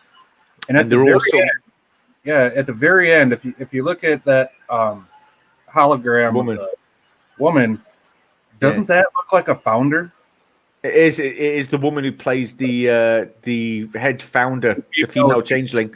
It's the same actress, but just the way they did the face and everything. There was a lot of speculation that maybe the founders might have been an offshoot of this ancient race, because they had a great understanding of genetic engineering. They re-engineered the Vorta from a more, because the Vorta were more of an ape-like race, and then they genetically engineered them. They also created the Jem'Hadar. They also created horrible diseases like the what's it called, the Blight, which would turn into the Quickening. They did. I can't remember the episode. The episode was called the Quickening. Yeah. That was was that Voyager or DS9? DS9. Oh yeah, Bashir stayed behind for like 3 weeks or something on the planet. Okay, yep. That's right, yeah. So they had there was sort of a belief amongst most Trek, and I thought it as well, that the founders were sort of an offshoot of this race. I think that would have been a great tie-in personally, but I just, the way they did the makeup and everything, and then when you watch the founders on DS9, it's like that's the same face. It's literally the same face. So. There was once a good channel, and I can't remember its name. I tried looking for it a couple of years ago again, but it looks like they closed down the channel, that covered all of Star Trek's races. And it was a very dull, boring voice. The guy did it, but the pictures that he drew were quite crude, but he definitely got the points across, and there's some really interesting theories. Unfortunately, that channel's gone now. Oh, that's sad. I really wish I could remember it too. Like so like it's still up. They just don't post anything, type of thing, or no? The channel's gone. Last time I looked, because I always used to look for new videos, but I tried looking for it again about 2 years ago, and then the channel was gone, and I've completely forgotten the name now.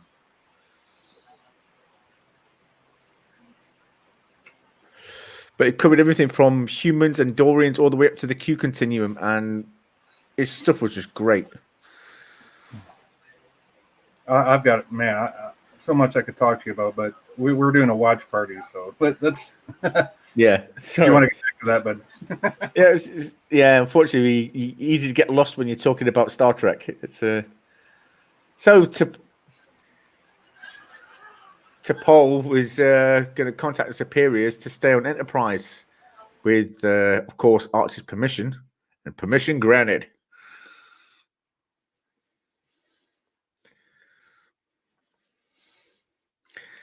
I also like these uniforms a lot better than the other Trek uniforms because it actually looks like a working uniform. Yeah, it does. It's something you'd see on like in modern times now, even for yeah, like 30, 40 years, what you'd see like on a nuclear sub or something like that. So, yeah. which I think is kind of a throwback to TOS because TOS was kind of like a They still submarine had like space opera. yeah, and they still had like the map pockets on the trousers and things like that, which they just got rid of in TNG and all the other shows. Yeah, they went to like onesies for adults or something in TNG. I don't know what that was supposed to be. Well, in the first two seasons, they had the onesies, but then they had to change it because it was causing them back problems and problems on the shoulders as well. They had the same problems that they had on TMP with the gray uniform. Yeah, that's right.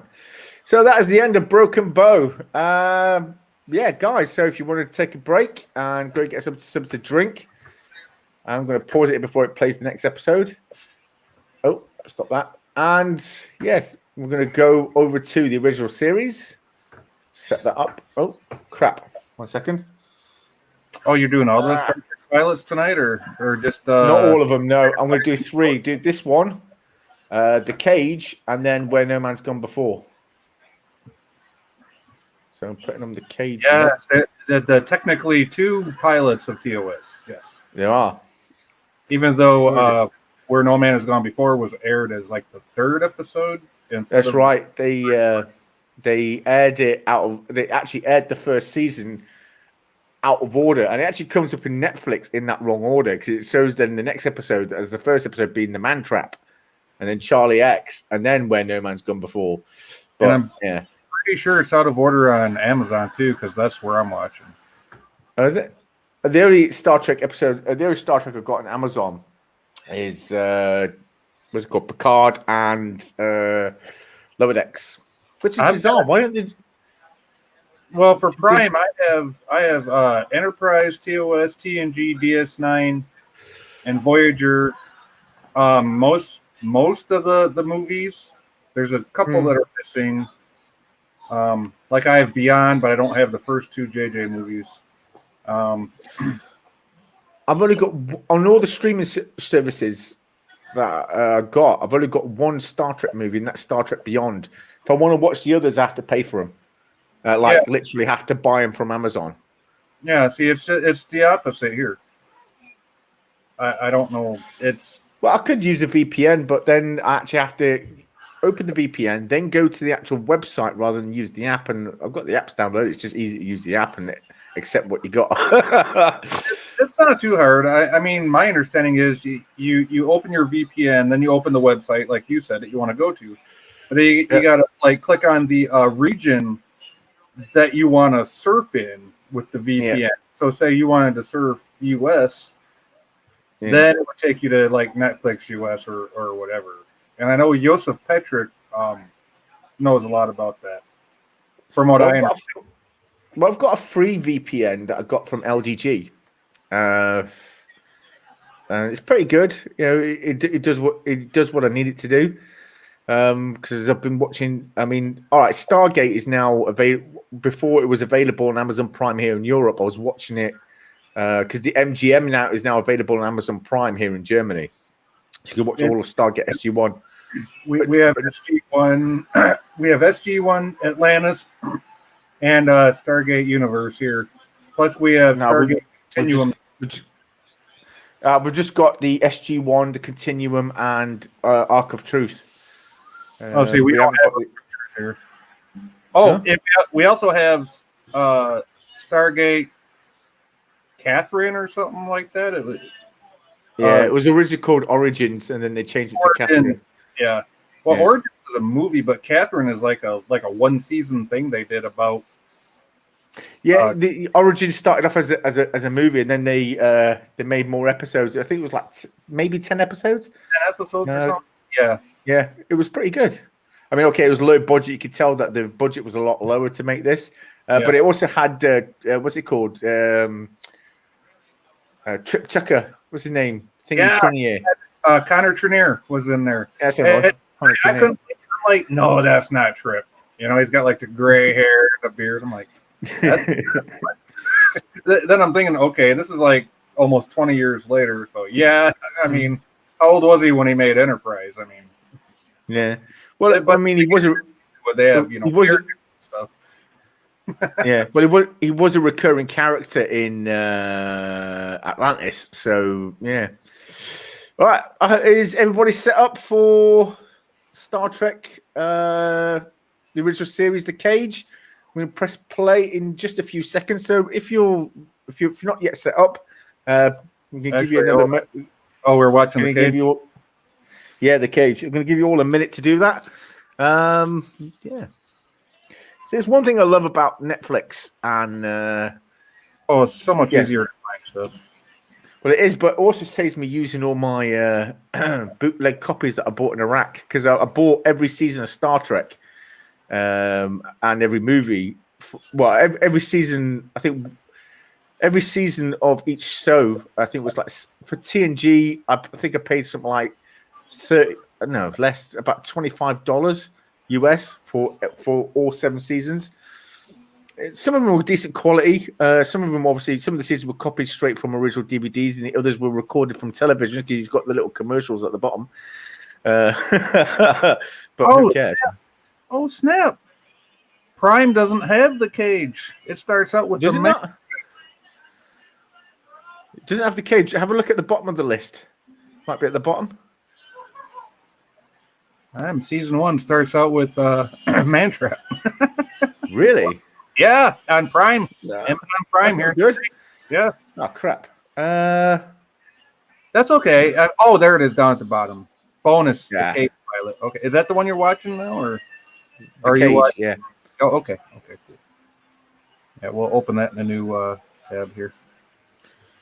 I was like, what? How can you not have The Cage? Captain Trek says, ready. Kate McCarthy, I can't find it in all access. Really? You can't find The Cage in all access? Maybe it's like Prime, go to the bottom of the season. That's what I had to do in Prime. I know Netflix, it's right at the top.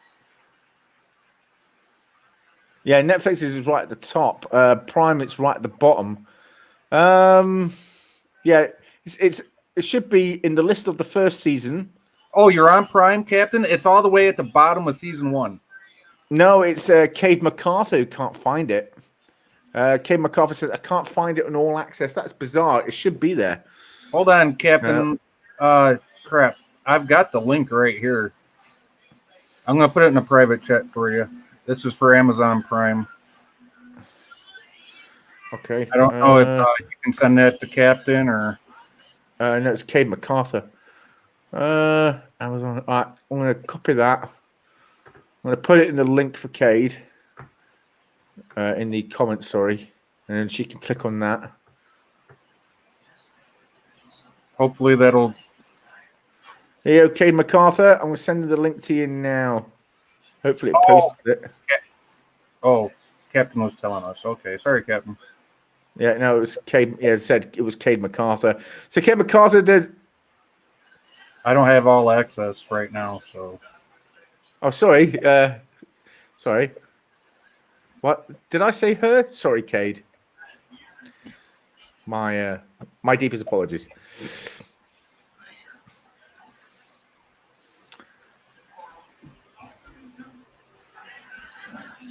I'm going to get another bottle of drink here because I'm thirsty.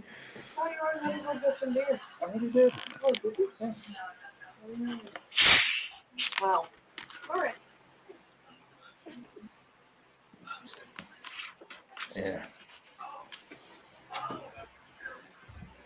Yeah, I'm gonna have to try and figure out how CY Tube works. I've opened up a channel on there, but unfortunately, I've been having trouble trying to put video up on there, and wasn't. Yeah, so I wanted to do that for this live stream, but I was having major dramas. So, yeah, that was a problem. If I remember right, CBS All Access, it should have.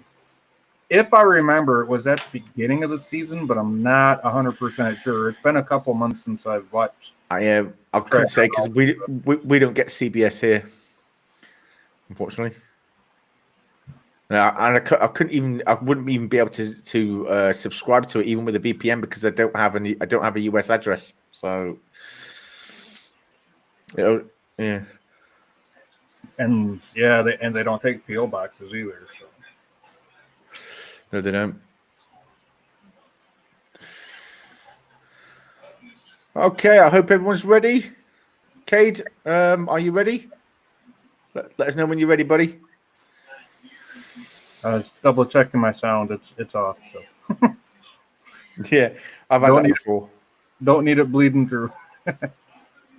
Captain Trexie, need to talk to book. I need to get tongue tied. I need to talk to Bird about it. Well, okay, I'll speak to Bird. As you know, Bird is the word.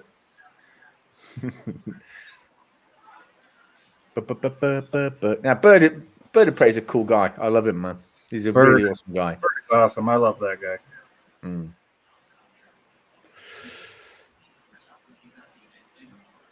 One of the few people I'd actually go out of my way to do something for nowadays. Absolutely, yeah. Definitely, he's really is the salt of the earth kind of guy. Okay, guys, I think we're hopefully all ready. We're going to press play now. So we're going to press play. Should anyone have any problems, say something now or forever hold your peace. And and play. And immediately we get the music with blue credits. I love it. Look at the Enterprise there, man. It's really cool. Mine's looking at the top of a transporter pad. I really love this shot, how it goes in through the top of the bridge dome into the bridge. That was a really, really cool shot. Yeah, I Check think the circuit. All operating, sir. I think the Prime version's a little different because I'm looking at corridors of the refit Enterprise for some reason. The unseen pilot, yeah. See, oh, and then there's Gene Roddenberry. Oh, it's got the black and color versions. Have you actually press played yet? Have you? Yeah. Okay. Oh, so, yeah, why they did an intro to it. Oh, the intro. Yeah, like with Gene Roddenberry and stuff. Yeah, they did. Yeah. That's the one that's on Prime. Okay. Or at least what's on my Prime. I don't know if Captain Trek's using Prime too, but I don't know. Anyway, they're picking something up on sensors, but they can't determine what it is. And everything sort of outside the ship seems to be warping around. And they're picking up a radio wave. It's an old style distress signal.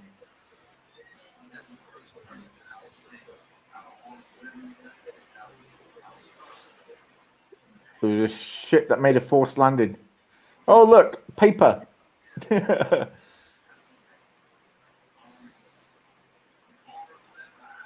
I just, skipped ahead to where they they're walking down the corridors where I'm at.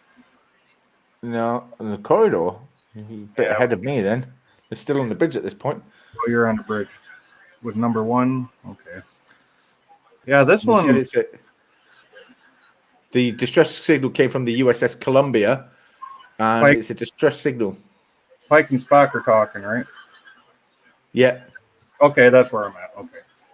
No, this one had an intro by Gene Roddenberry on Amazon Prime US version, which is not on. They don't have that on Netflix or All Access. Oh, they have a very short introduction where it shows the credits like Gene Roddenberry and all them guys.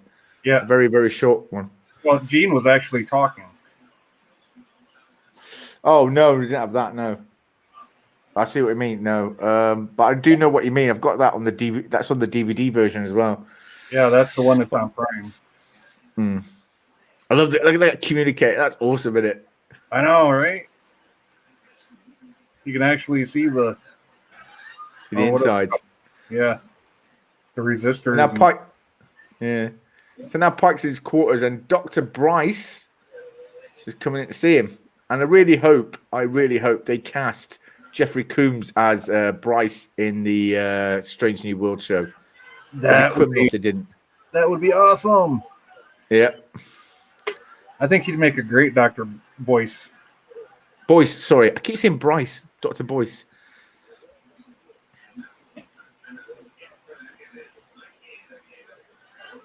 And I can see where DeForest Kelley kind of took some cues from the guy that played this character for Bones. Mm. Bartender and a doctor. Yeah, well, they have the same kind of patients: the living and the dying.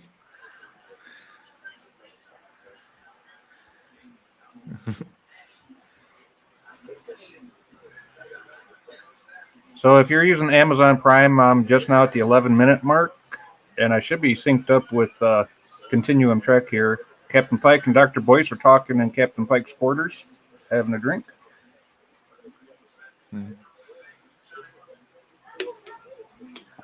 Commodore says on the cage now. Yeah, we're on the cage now, buddy. We are.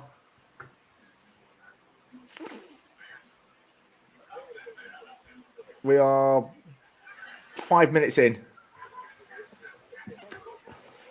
Pike says he's tired of being responsible for 203 lives. Which mission is too risky? Who's going to go on the landing party and who doesn't? We lives should. And who dies? Your timestamps were spot on for Enterprise here on Amazon. But for this episode on Amazon, I'm at 11 minutes, 57 seconds now. Yeah, it's because you had the introduction beforehand, didn't you? That's why. Yep.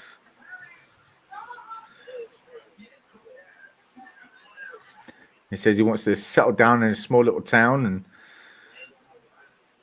little acre of land. Ride out on horses and have picnics and stuff. And the doctor said, yeah, you ride out with a picnic lunch every day. And Pike says that's just one option. Maybe go to Regulus or the Orion colony. Dr. Boyce can't imagine him dealing in slave women. Well, why not? Worf wanted to run away to the Niberite Alliance. Yeah. Never heard of it. No, we never heard anything more about it after that. But it doesn't even show up in Star Trek Online either. What, the Niberite Alliance? Yeah. I haven't played Star Trek Online since 2018.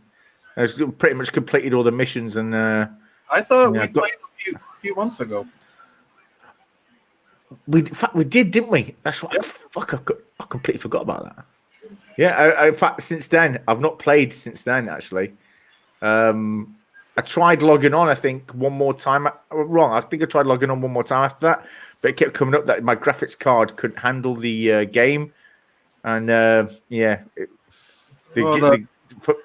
me, the game was just glitchy because my graphics card is a little bit older. Oh, funny thing is, it only requires a 256 meg graphics card, 2 gigs of RAM, and a 1.3 dual core. Well, I've got a Core i3 and an NVIDIA GeForce graphics card. But I said, that computer's from 2012. That was a PC from 2012, so it's really dated. I'm using the Mac now. So, and unfortunately, you can't get Star Trek Online on the Mac. Hey, Mike is here. Says howdy, folks. Howdy, Var Mike. How you doing? Glad to see you here. We're currently watching Star Trek: The Original Series, episode "The Cage." For me, if you're watching on Netflix, it is 8 minutes and 2 seconds. Or if you're watching on Amazon Prime, we're 15 minutes now? 14:34. 14:34. So if you're watching on Prime, it's 14:34, or if you're watching on Amazon, it's 8 minutes something. 8 minutes and 30 seconds. The young Yerman's just walked in.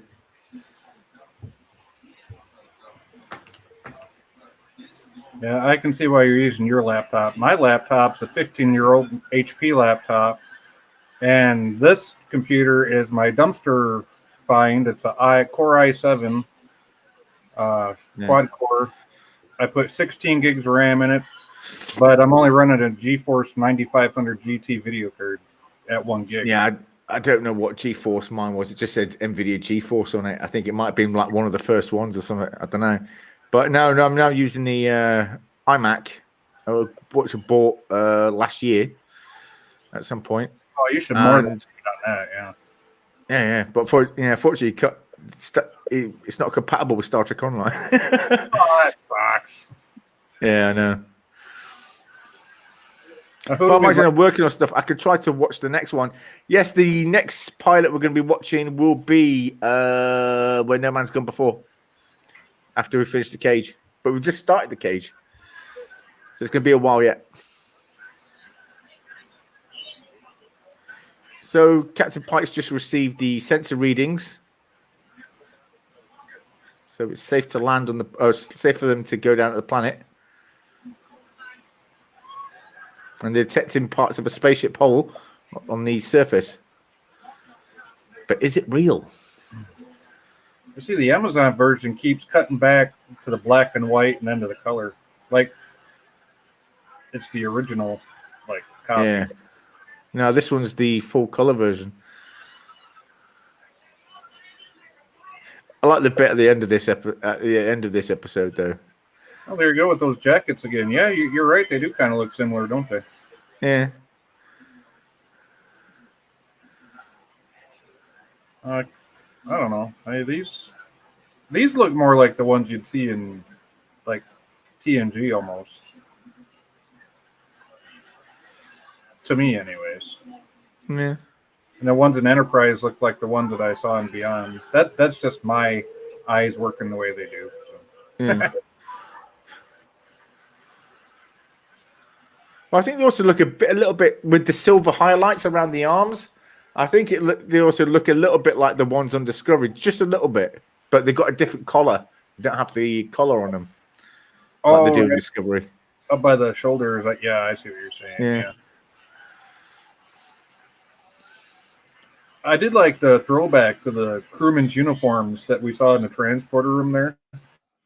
Yeah. That they used all throughout TOS and. Yeah, they kept. That's those, one thing they? I wish they would have kept that for TNG too, because TNG the crewmen wore basically regular officer uniforms, and you couldn't tell the difference unless you look for rank on the collar. I know, yeah. Considering Miles O'Brien had officer pips on his uniform in the Next Generation, when DS9. Yeah, DS9. Yeah, the lower ranks. He changed it. Yeah, they gave him that little Chief Warrant Officer pip. Yeah.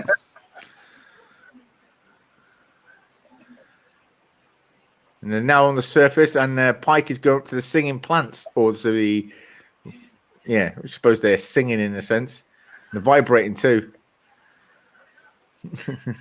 Those are some happy plants. Spock is smiling. No! Oh, no. Wait, no.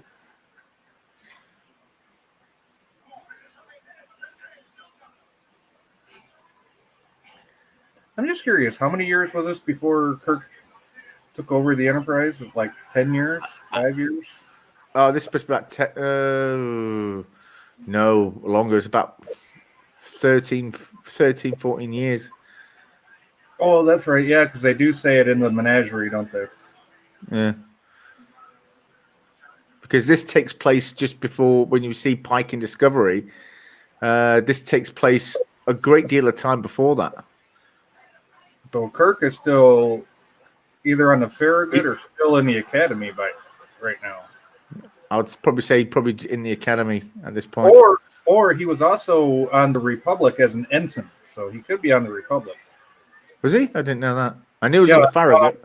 In the episode Court Martial, when Finnegan went missing and they tried to court-martial Captain Kirk, they said Ensign James T. Kirk served aboard the Starship Republic as an ensign and logged that the atomic pile switch had been left open by Finnegan or whatever. So I'll have to check that out. I don't remember that.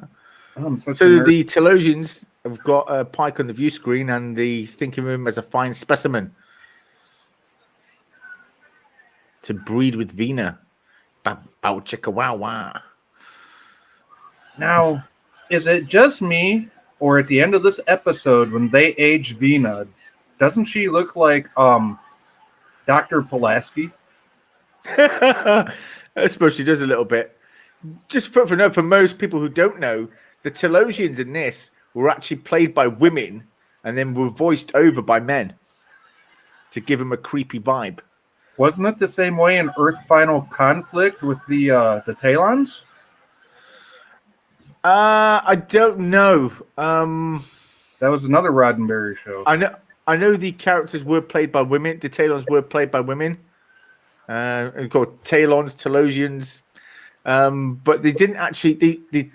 The Talons didn't in Earth Final Conflict didn't actually have a gender, so it was difficult to tell because there were sort of feminine aspects to the voice, but also masculine aspects to the voice. So I don't know if they just distorted the actresses' voices or actually had them voiced over. It's difficult to tell. Yeah, but I know what you mean. Yeah, I thought in the credits it said like the actual person on screen was so and so, and I think they just dubbed the voices over, or they used a voice. I don't. They might have done. I have to look into it because some of them did look like girl actors, and the other ones look like guy actors. So it's hard for me to say. But yeah, the majority of them, the main ones that we got to see were all female. Like, it might have been one or two male versions, but the majority of them were females. Yeah, Da'an and Zoor, I'm pretty sure were played by males. Is that all? That's the name, yeah. Anyway, Vena's leading Captain Pike away from the rest of them because she's a naughty girl. Oof, Vena. Naughty, she wants him. Oh. I guess if somebody had been stuck on a planet for that long, you'd take whatever came along, huh? She is hot, though. Oh, yeah. No denying that. Yeah, when she looks like that, she is. Yeah. Oh, she's gone. She was an illusion as well. She wasn't even there. All the illusions disappearing now. And the Talons are coming out. Pike tries to attack him, but they just stun him. Telosians, not Talons. Sorry, Telosians. Damn it. I got you confused. I'm sorry. It is. Anyway, they see the Telosians taking Pike, and the crew try to save him, but the door closes as they're going down on a lift. Look at those phasers. They're cool.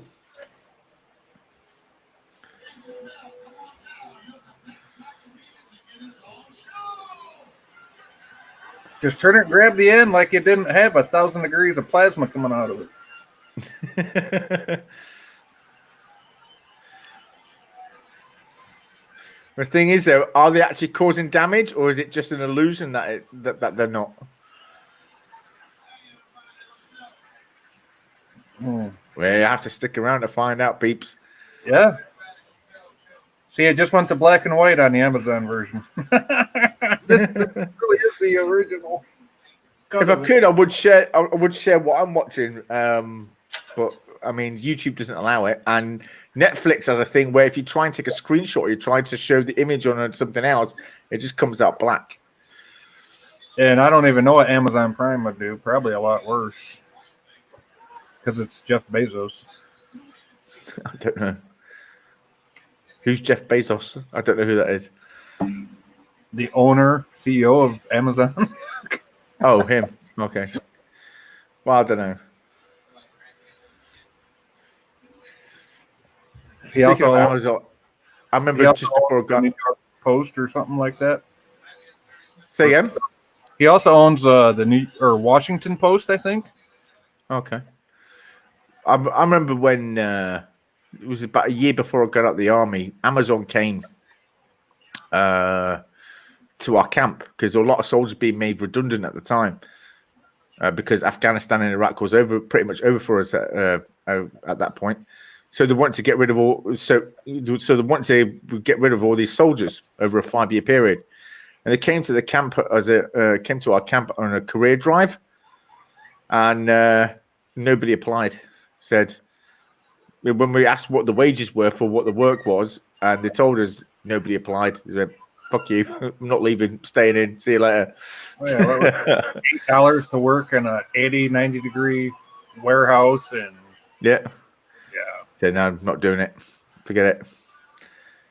I'd rather do another tour in the desert than work for those wages. Well, the thing is, say as a forklift driver or something else, you could get paid more, or even doing packaging, you can get paid more in another company that isn't even as big than what you would if you worked for Amazon.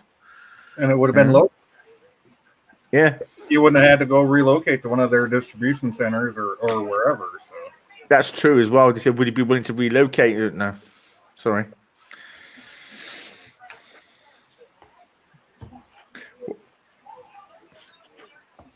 So Captain Pike is now in his cell, and he's introducing himself. well, how do you imagine you got the veins to move on their head in their heads like that? Back in the The 60s. air suction, the blue air into it, and then. But it is a really cool effect, though. It is. And then you even got like the back of the head, like where the back of a brain comes together, that little split. Yeah, Yeah, that's. I mean, they really did a lot of detail on this. they did. And the fact that the executives at what's it called, NBC at the time, said no, we don't like this. You must. I think that's when they went back and rewrote the pilot, and Lucille Ball picked it up over at Desilu. Yeah. And now the Telosian, well, the head Telosian is demonstrating what, basically predicting what the savage is going to do before he does it. They're treating him like an animal. Which, of course, is only irritating Pike even more. Mm. I mean, it'd irritate me if I heard somebody saying what I was going to do before I did it. Yeah. Hey, see that round thing on top of that control panel? Yeah. They put those in the Pontiac Aztecs about 15 years ago. I don't know. Yeah, the Pontiac Aztec was a SUV thing here about 15, 20 years ago. And they, like, all the heater vents for like that round thing that is ugly. I don't know. We don't see. Unfortunately, we don't have many Pontiacs here in Germany. The only Pontiac we see is the Knight Rider car. There's a few of those here in Germany. You see them sometimes. You see them sometimes on the autobahn, but you never. They're the only ones. They're the only Pontiacs you ever see here in Germany. Oh, they don't even make Pontiac no more. They closed that division down. They closed down Pontiac. The only one they kept was Buick. Really? Yeah. I mean, they have Chevy and Buick, but Pontiac and Oldsmobile they shut those down completely. Okay. That was a few years ago. So they're analysing the Telosians and trying to find a method of rescuing the captain. Spoiler: when do we see Sulu? Not in this episode. You don't see him until the next pilot we watch. Oh, that's right. That's right. Getting ahead of myself. And and for that Sulu thing, there was a reference in a regular TOS episode that refers to him back when he was in the science department. So. Oh, okay. Well, I mean, there was one Asian guy, and in this episode he worked in the transporter room. And that was it. That's the only Asian guy.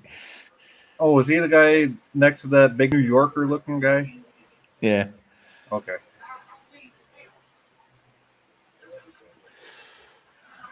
I guess I didn't pay that much attention. I honestly thought it was just a small white dude standing next to that big guy that was pointing. No, it was a little Asian dude. No, fortunately, they're Yeah, I think the cast was mainly white in this one. I don't think there were any African Americans or Asian, any other Asians or Latinos. At least I don't think so. So Pike is now seeing another illusion being created by the Telosians, and Vena's running up to him in this dress, and before him is this giant palace. Looks like a wedding dress Mm. or a princess dress. Yeah. They're making him relive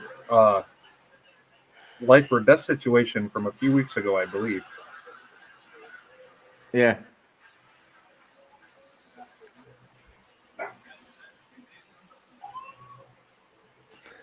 And Vena's running away because she's scared, or at least pretends to be scared.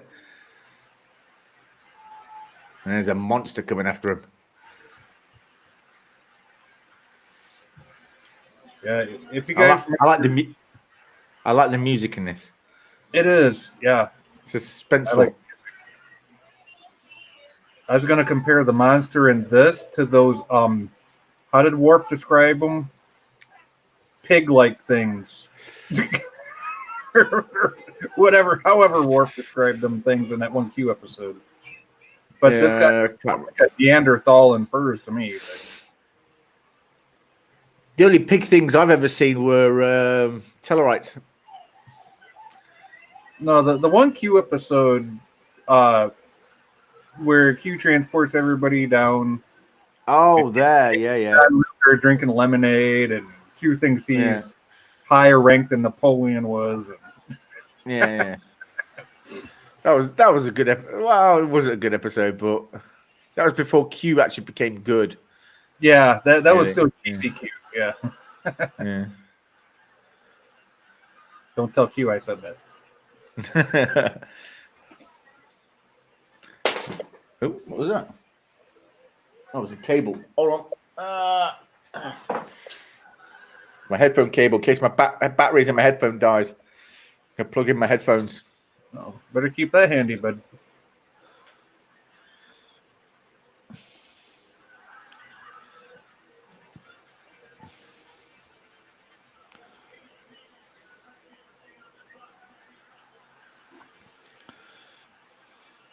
But it looks like, when you look at his teeth, he looks like Jaws. He looks like Jaws from that James Bond movie, Moonraker, doesn't he? Yes, he does. That's like another one of my favorite. Like, it's not really a sci-fi movie, but it is because it's James Bond in space. That guy that played Jaws, that actor, he played in so many movies. He's a good actor. He was. I think the last thing I saw him in, though, was Happy Gilmore. He was, wasn't he? I forgot about that. Where he goes after shooting McGavin. I completely forgot about that he was in Happy Gilmore. And there's Vena hitting him over the head with a plank of wood. He's just not stopping. Pike has a sword, and it's just been knocked off, and now lying on the ground. And Vena's got a mace in her hand, but that's no good.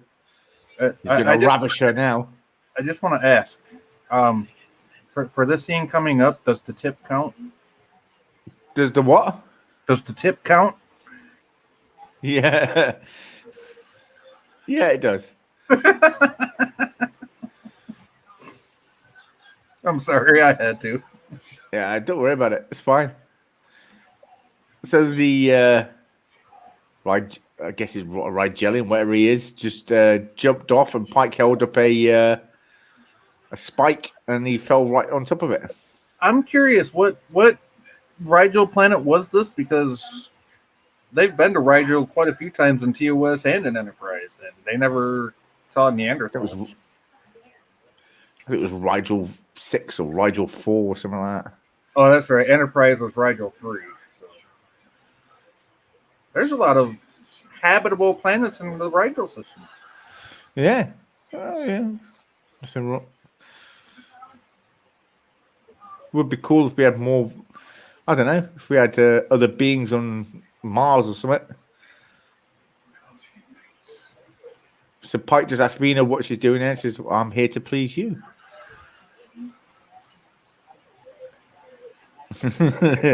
He says, why are you wearing that outfit? And she says, well, I have to wear something, don't I? I could wear anything you want. That's quite an offer. I mean, I don't know. Usually, when I look at a girl and say, "Why are you wearing that outfit?" I expect them to take it off. But I'm an arsehole. usually when I say something like that, I get a slap in the face. But, yeah. I'm not saying I don't now and then, but you know, sometimes it works. I think one of the funniest things I've ever seen. There was this when I was in my second unit. There was this girl called Claudia, and she was a real tart. She used to try it on with every soldier going, and but one thing she always used to do was sort of bat her eyelashes and sort of stick out her breasts to every guy just so she could drink free every night. And she could. I was talking with my buddy Gordon Keys, who was sat next to me, and she comes up and tries it with him. You know, so batting her eyelashes, you know, breasts stuck right out, and she says, "Will you buy me some drinks?" You know, with her hands behind her back, breasts out like that. So he just grabs hold of him, knocks him up and down a little bit, says, "Let me think about it." Yeah, no, you're all right. Buy your own drinks. I was like, always amazed how some people can get away with stuff that I knew I never could. You know? Oh, I'd never be able to get away with that. Not in a million years. No, I wouldn't even think about doing that. Just no. I don't want to go to prison with that type of thing on my record. No. Well, she still went home with him that night. Oh, maybe she liked it that way. Yeah. Well, she did it at first, but eventually, she sort of, I like you. And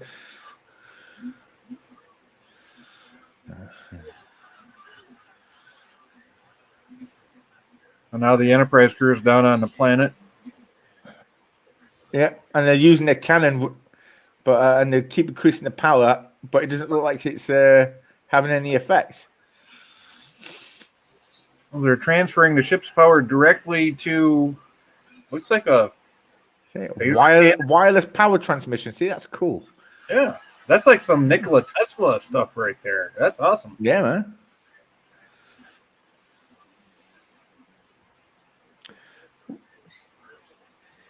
And I like what number 1 and Dr. Boyce say here in this scene.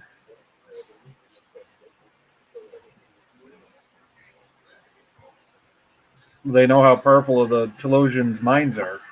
Yeah. That they don't know if maybe the cannon did work or not. They can't trust their senses at all.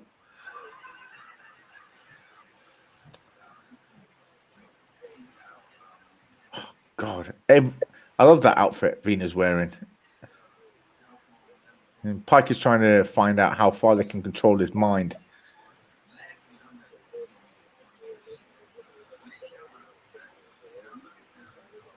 He almost has like I know this is like pre-Darth Vader, but he has like a Darth Vader thing. Like how many evil thoughts can I put in my head so they can't read my mind?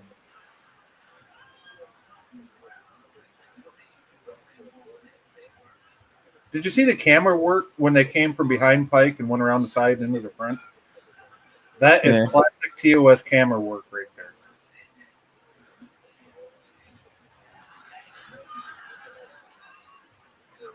And you don't see that a lot anymore. No.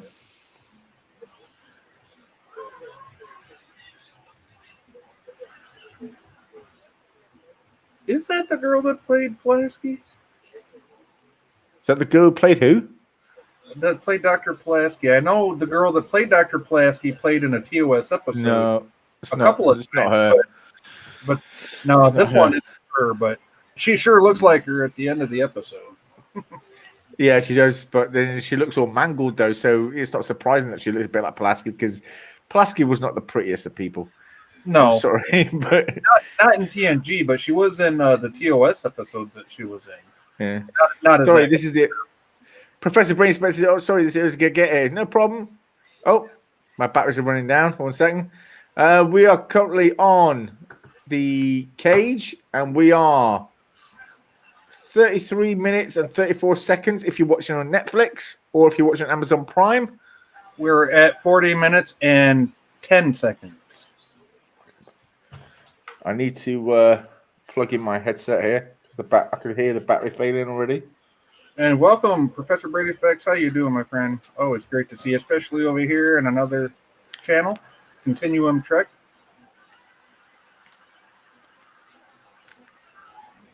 We are doing this awesome watch party of Star Trek pilots. We're on the second one of the night. We have one more after this, so we hope you all stay tuned. And 1 second. Trying to find the way out now. 1 second.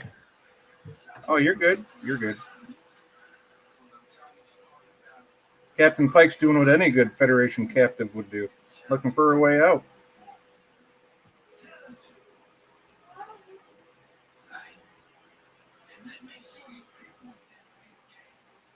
Oh, he might have found something. He saw where the food came from. All right. Now, if he found out where that food came from, how did he hide it from the Telosian? I don't know. That he might have found a way out. Are you back, Continuum? Yeah, there you are. Yeah, I'm back, man. I just had to plug in the cable because the battery ran out. Oh, no problem. You're good.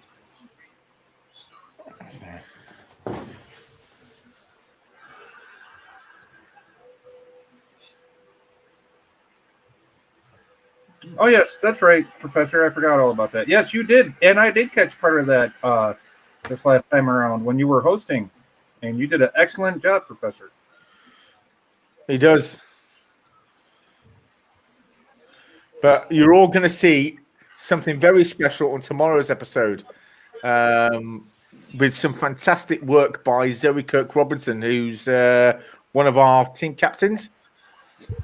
And she does something very incredible work, which hopefully, fingers crossed, and we're all praying, will be finished for tomorrow's episode. So, yeah, it's some fantastic work. I was very impressed. They wanted who to get out, Professor?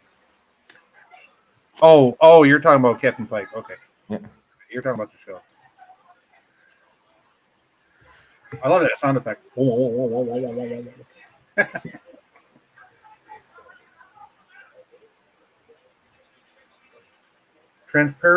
Transparent aluminum before it was even thought of.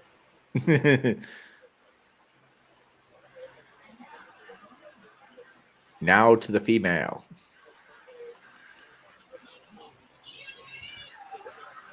Have you watched the one that's here on Amazon where they do the original actors' voices for the Telosians? No. They sound nothing like the ones that are on the version you're watching. No? No. They actually had other actors come in and dub over it. Yeah, no, that's what they did with this. They had other actors dub over it. That's what's on mine. See, on Amazon, it's got the black and white with the color, so we get the original voices with the dub overs. Yeah, it's kind of weird watching it going back and forth. But I think the ones that did the dub over did a damn good job. Yeah, that's what they wanted. That's what Gene and the creators wanted to do, to really sort of make them look scary, to come across as scary and intimidating.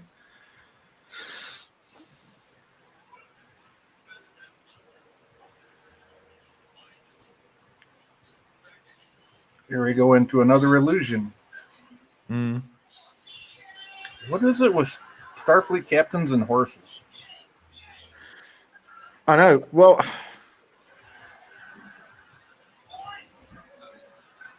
Pike grew up on a farm. We used to go out on the open land. Essentially, I often think because Riker and Deanna were rewrites of Decker and Ilea, I often wonder if Picard was essentially a rewrite of Pike. Well, what about Kurt, he grew up on a farm in Iowa. Yeah, maybe. I mean, if you look at that scene in Generations where he's inside the Nexus. Yeah, but that was a house he bought himself for him and that woman. That wasn't the house he grew up in. No, that you're right. That's a house he bought, but he still had horses. He was a horse. Yeah. I can almost remember the name of the horse's name too. I don't know. But it is that Starfleet captain up with horses. Maybe because they live in such a technology-filled world, they want to returning back to back to nature and doing primitive things like riding horses. And Earth is a utopia at this point, so you can do that. Yeah.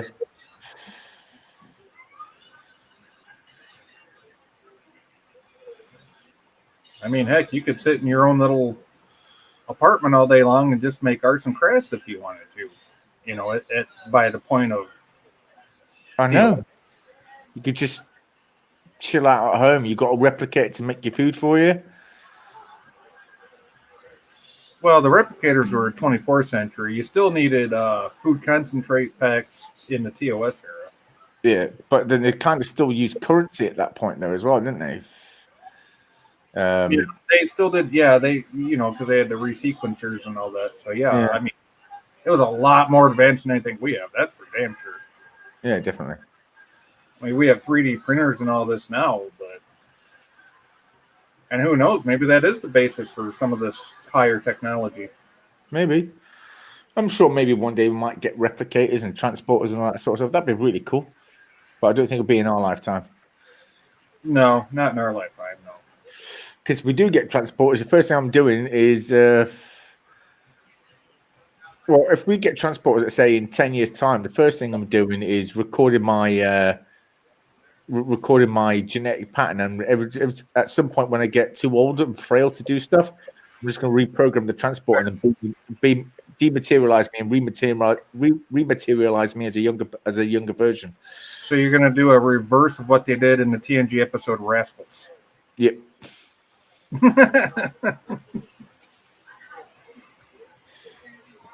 Wouldn't you need DNA sample of when you were younger, though? Well, yeah, you're what? Now, I'm in my 40s, so if I'm lucky to see my 70s or 80s, I'd gladly go back to the age I am now. Just saying. Well, my mother collected some of the old teeth that fell out when I was a kid, so I'll just use them. Well, I'm sure they got my blood sample on file somewhere. That's what I'm going to do. I'm going to freeze some blood tonight. That's creepy. Now, Pike and Vina are having a conversation. He's trying to figure out how he can get out of this illusion, I'm guessing. Yeah, definitely. I've got the sound muted, so I'm just guessing by the scene.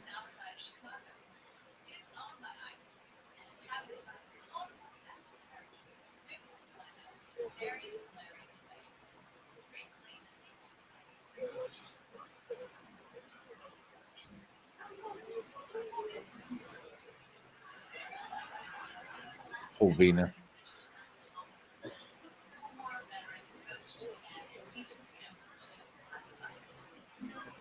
And the thing is, with this episode, you don't really realize how truly sad and alone she is until the end of the episode. And really, truly, until you see the menagerie. Yeah. Well, I never saw this episode until I was in my mid-20s. About early 23, I think, or 24. And that's about when I saw it. Yeah. For me, this actually felt much more. I got more of a TNG vibe from this than I ever did a TOS one. You know, because it feels more like a TNG type of story. I did too, and that's the weird thing. Sci-Fi Channel here in the U.S. before it became CFI, actually did all-day marathons of TOS. And then I saw this, and then they played the Menagerie, and I'm like, wow, I never knew the menagerie was made off the actual first pilot before. Yeah. We never saw, and they actually showed it on TV. I was like, that's pretty cool. Oh, Oh, there's here's no Ryan. We've got Vina now, isn't it? Ryan Slave Girl. Oof. It's a nice place you got here, Mr. Pike. Oh, he's got those pheromones going up his nose. Yeah. How doesn't that guy right there look like he could have been Harry Mudd? Maybe, yeah. Or what was that other guy on Deep Space K7? That guy. Oh, yeah. The guy who sold the tribbles. Yeah. Yeah. I can't remember his name. I know what you mean, though. Oof.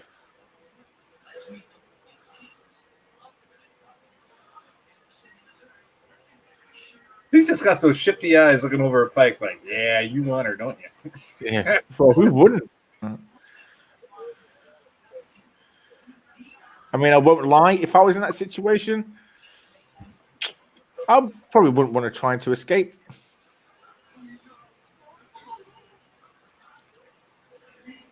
Pike is like literally out of his mind. That actor did a great job with that scene. Yeah. Jeffrey Hunter. And I think that sets up the whole mythos around the Orion slave girls. Yeah. With the exception of Mr. Spock, they was sort of really one of the first aliens to ever appear. They really were, while telling the story, kind of universe building at this point. At the same time, it was really well done. And now he's finding himself back in his cage, wearing that, actually, sort of like a Orion slaver uniform. Obviously, where he's done quite well for himself, as if he had been an Orion slaver. Yeah, he's definitely made some money if he is. Yeah. Oof. Go on, Pike. You know you want to do it. Do it. Do it. Do it. Yeah. Cool.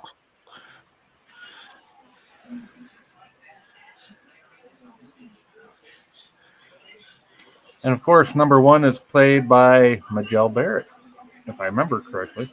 Yeah. Gene's bit on the side at this point. Not quite yet his wife.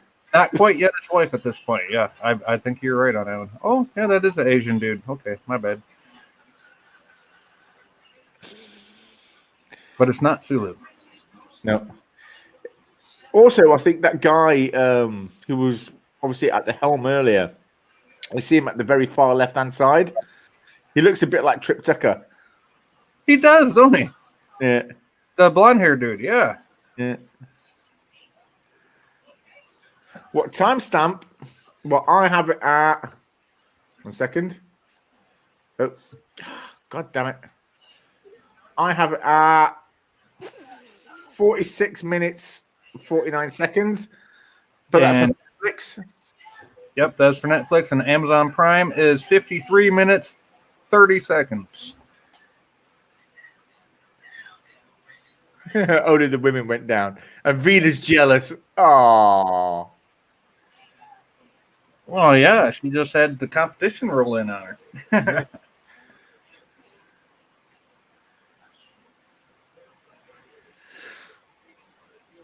I need to mute for a second, but I'll be right back. No worries, buddy. No worries.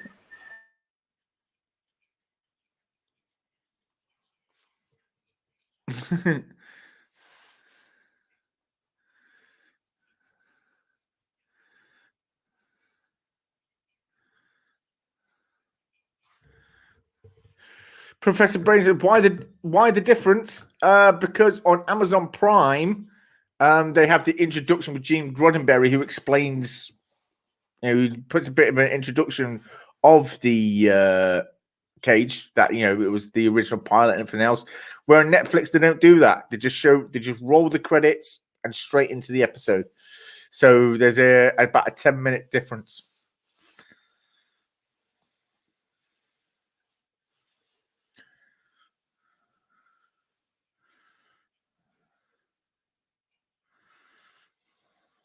So now the head Telosian has come back.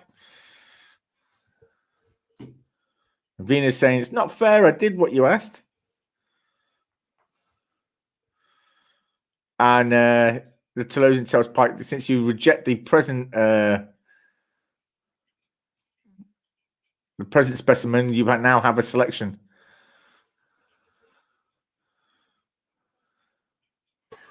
The more, the merrier. Yep. Professor Brain Effect says, I think I'm at the same time as you, but I'm watching CBS All Access. I'm at 47 minutes 50.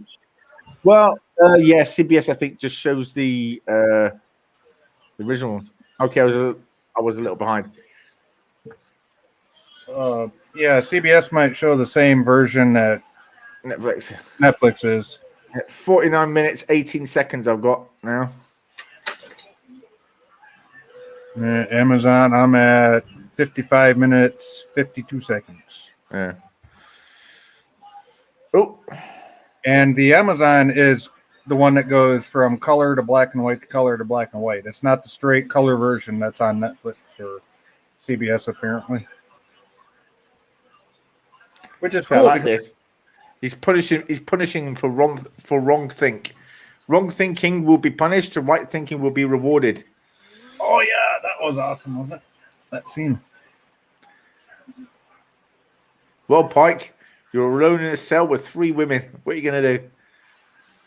I know what I'd do. Yeah, I know what I'd do too. I'd get her done. I'd say, ladies, it's no use. We're never getting out of here. What do we do for entertainment?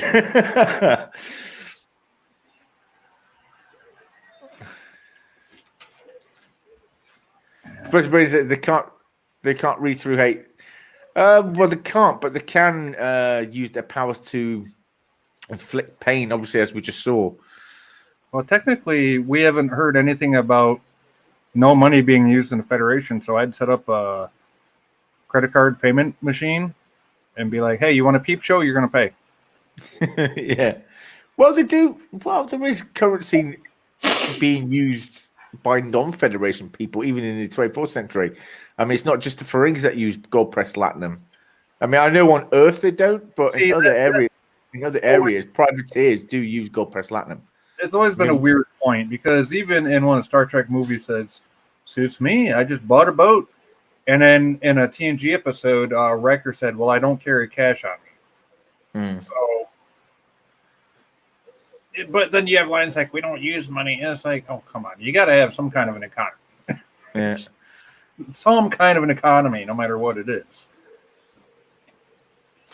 Well, just grab one of the Telosians through the food hatch.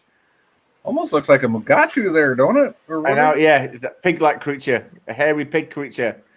Hairy pig creature with wow, big jaws and big fangs. He just told him to stop this illusion or I'll twist your head off.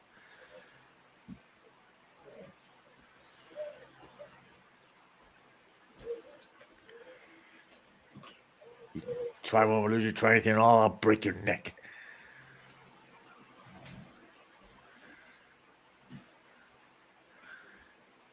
No, you won't. It's a bluff. I bet all the controls are actually working just fine. It's just all an illusion.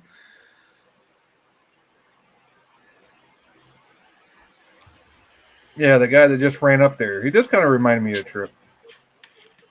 But you know what that thing coming out of the console is? Those, I call them the War of the World heads. Yeah. That's what they remind me of. Those.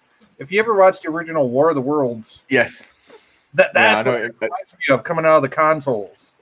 That's like to say the head coming out of the Martian spaceships. Yeah, I know what you mean. Just shoot out those fiery beams. Yeah. Yep.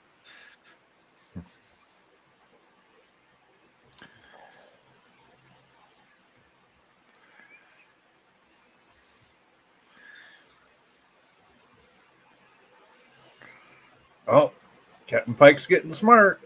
Yeah.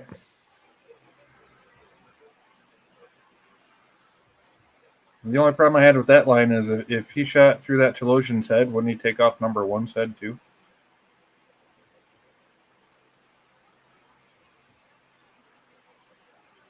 especially if it did all that. You want me to test my theory out in your head? It's brilliant.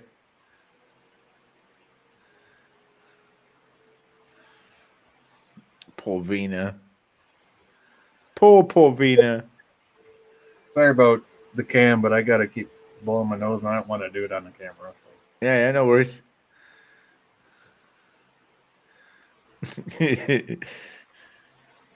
Still got to press that guy's head like he's really mean business. Oh wow! So it was destroyed. So it did cause damage to the entrance. Yeah, that's what I'm saying. I mean, he threatened the Telosian to do that. Wouldn't he have taken off number one's head too? I mean, if he knew that, that was a hell of a bluff. Yeah.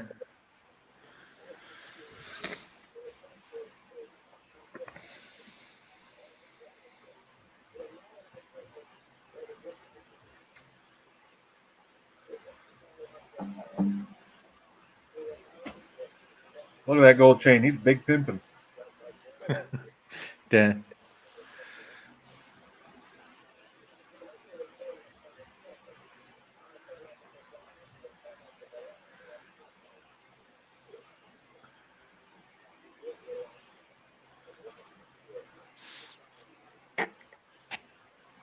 Here we see classic Federation captain negotiating tactics. Yep. At least back in TOS days. That's one thing that was lost in TNG and onward. I think Captain Archer kind of brought it back. Yeah. Captain Archer didn't have the prime directive to deal with, though, either. He just had T'Pol to deal with. Well, as Scott Bakula said, or Bakula, yeah, when he took on the role, he was actually quite pleased the fact that he's doing playing the role that it was pre-Federation, because taking on the role as the Captain Enterprise, and you've already had Kirk and Picard. You know, he said there's going to be some big roles to fill, but since my character came before those guys, I don't have any big shoes to fill, so I can pretty much play the character however I wanted. Played it how he wanted, and and he didn't have that prime directive over his head either, so he could get away with a lot more stuff, which was, and he did. Yeah. Well, so did Kirk to a degree, but Archer had way more leeway with it. And I think that played out really great for that series. Yeah.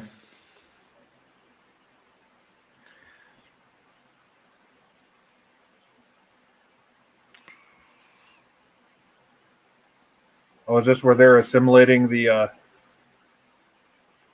the information about the human? Yeah. Those brains, they're just cool, aren't they? How the little, it just the veins sort of. Yeah. I mean, I see that on a human. I'm like, oh, that dude's about to have an aneurysm or a stroke or something.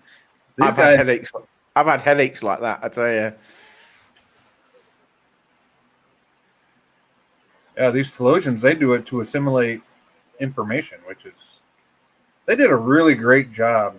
You know, as old as this show, this pilot is, did an amazing job on his special effects. Oh, definitely. And the story as well. I mean, even the story is great. I mean, all right, given the special effects are dated, you simply watch this just for the story itself. It is a story about the human condition, and what would you do in that situation? Absolutely.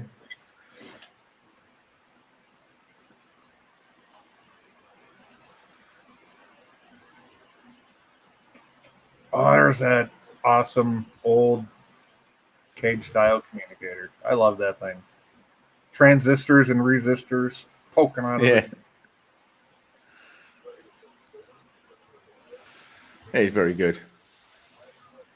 That transporter console, though, they kept that.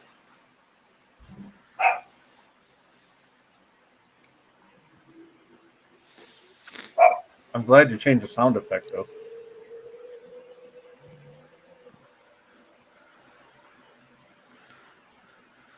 I never understood why they came back one by one, though.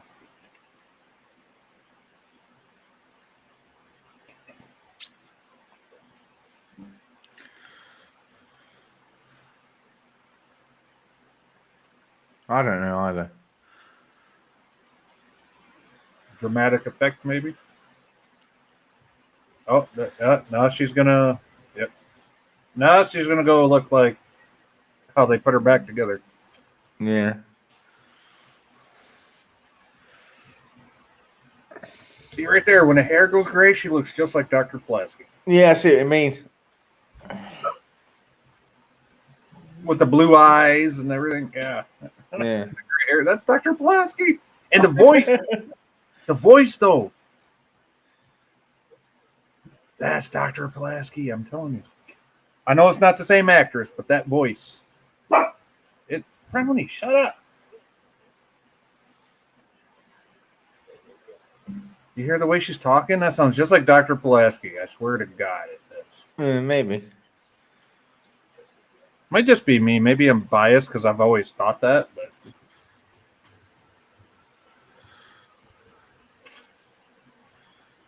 Professor Brainy Specs is amazing that Anti-Trekker doesn't like this story. Oh, but I thought he was the biggest TOS fanboy out there. Well, you know, if the anti-Trek is not unhappy, then he's just not happy. That's just what I say. But that being said, I do like the anti-Trek, and I do like his videos. It is a cool channel. Absolutely. I'm not saying, he's a bad guy not to watch his channel. I'm poking fun at him. Oh, well, poke a bit of fun at him now and again.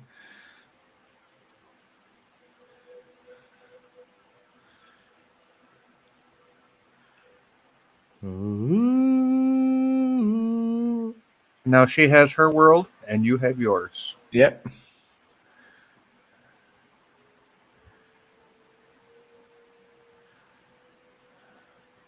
And they all lived happily ever after until the menagerie.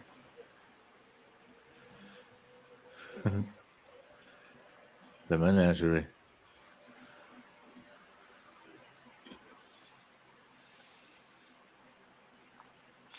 And also became punishable by death to ever go to Talos 4 after this event. Yes.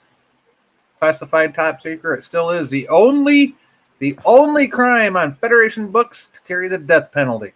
Yep. To go to Talos 4.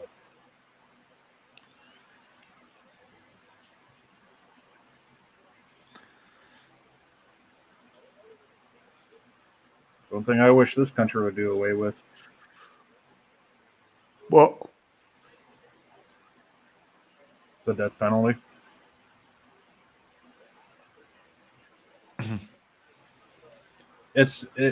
We do have states that don't have it, but it's not banned on a federal level. You know, when I thought I told you when I'm on the bridge, I wanted gives him the clipboard with the reports on it. One thing I loved about this pilot too is they had the paper printouts. Here's a great question. The Yoda just asked, just out of interest, who would have been Eve? Eve, sir? The young lieutenant there. He's well, yes, sir. It goes back to his post. Here comes Dr. Boyce. Dr. Boyce, yep. That is so Bones right there. I swear to God. That's Bones and Kirk right there. Classic moment. That's great. He says, as in Eve? Sorry, Eve, as in Adam? He says, as in all ships' doctors are dirty old men. But that line as well. Oh, I'm sorry. I just can't get used to having a woman on the bridge. What? What? Oh, of course you don't count. Can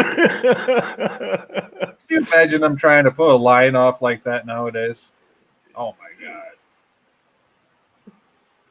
That would get canceled so hard. Yeah. It's just sad. Because even in our modern world, I mean, like on nuclear submarines, there ain't no women on a nuclear sub. And that's basically what this was meant to be. Nuclear subs in space. Right, that's the end of that episode. So, press pause on this. I'm going to change up the list. So, guys, if you want to go get something to drink, go and get something to eat if you want, while we're set up for the next episode, which of course is Where No Man Has Gone Before. the other original series pilot. Which is episode 3 on Amazon Prime. We've got it as episode 4 on Netflix. That's because you do the cage first. Yeah. Yep. Professor Brainy Spec says they did a nice job on the remastered effects. They did, actually. They did very well. Yes, I did see this on Netflix with the remaster. They did a great job for the remaster on this one. Definitely. I'm just going to grab a slice of bread here because I'm a little bit peckish.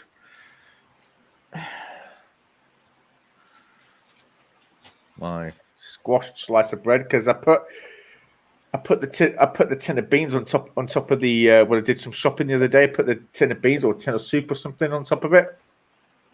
So when I got back from the shopping and I opened it up, it was all the bread was sort of smooshed. So I've got a nice loaf. I've got a nice loaf of smooshed bread, but it still tastes the same. Hey, bread is bread.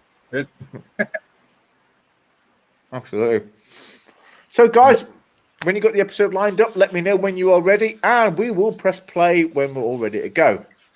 And I'm pretty sure Amazon Prime should be lined up with Netflix on this one because I'm at 1 second and I can see the Enterprise at the far left of my screen getting ready to fly by. So. Well, my screen is black at the moment. Yeah, my screen is black. Well, they should be like so close you can't even tell the difference, basically. Sorry, my screen is ethnic. That's what I meant. But anyway. Ethnic screens matter.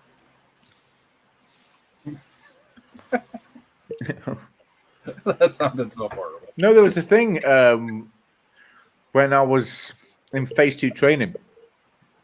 Because even at that time, there were every now and again it sort of came in, the whole political correctness thing.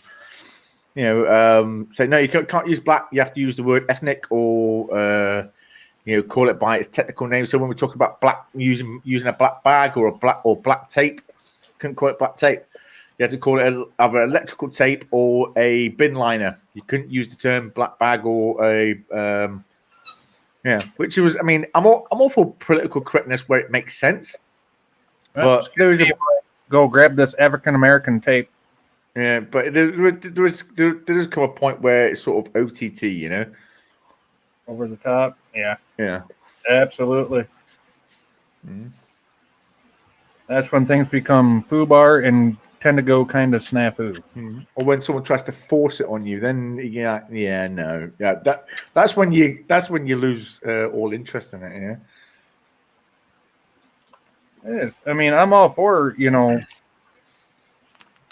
correctness where it needs to be correct, and all that.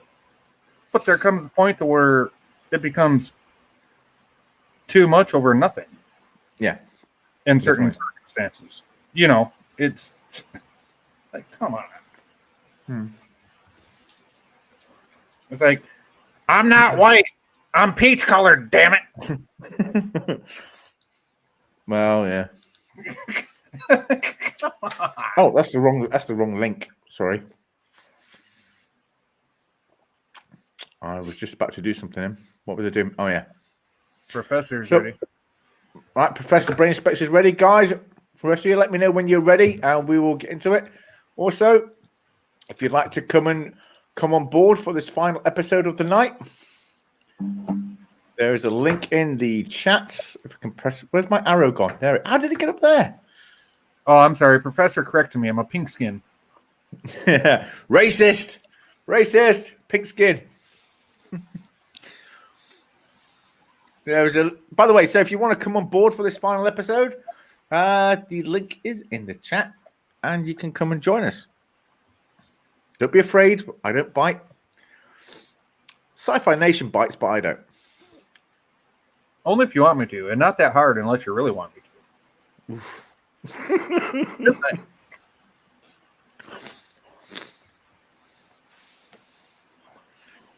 Professor Brain Spec says Shran is a racist.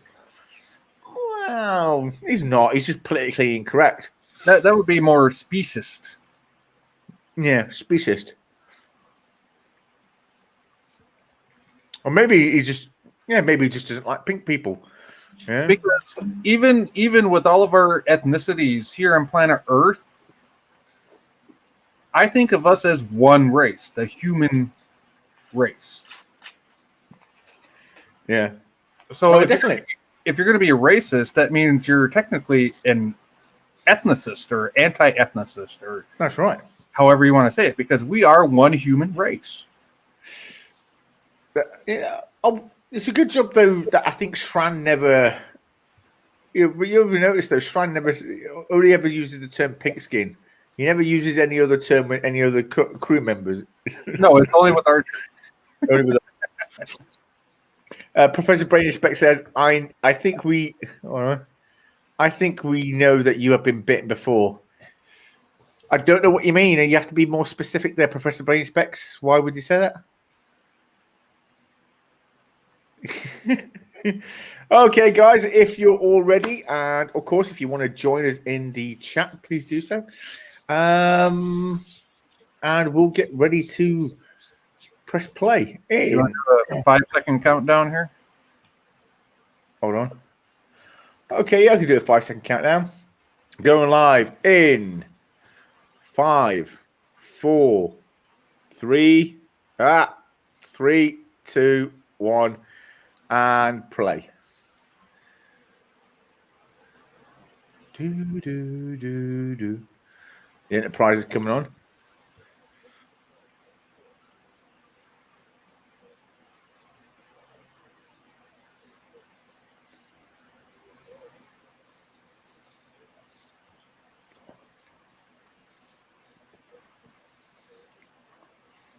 And of course, there's the cage uniforms, which is awesome. Yeah. And they're following a signal. And Spock is smiling again. Son of a bitch. That means it's canon. Yep.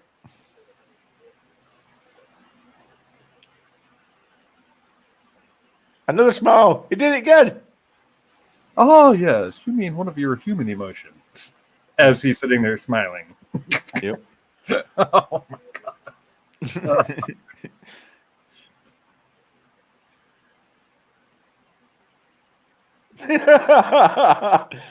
Yes, Mike. We're talking about one of his answers about a human female. That guy in the screen. That guy in the screen. Didn't he play in the cage? Probably, yeah. I think most of these guys did. And Professor Brainy Specs is joining us. Hello, Professor Brainy Specs. Hello, Conti. Hi, Sci-Fi. Hey, Professor. How you doing, bud? Pretty good. Pretty good. How are you? I'm good. Well, if we're all doing avatars, I might as well put mine up then. Feeling lonely being here on camera. So here we are of the US. Find the date flight recorder of the SS Valiant, as we learned, not the USS Valiant. Ah! Oh, SS Valiant. that's what I said. SS Valiant and not the USS Valiant.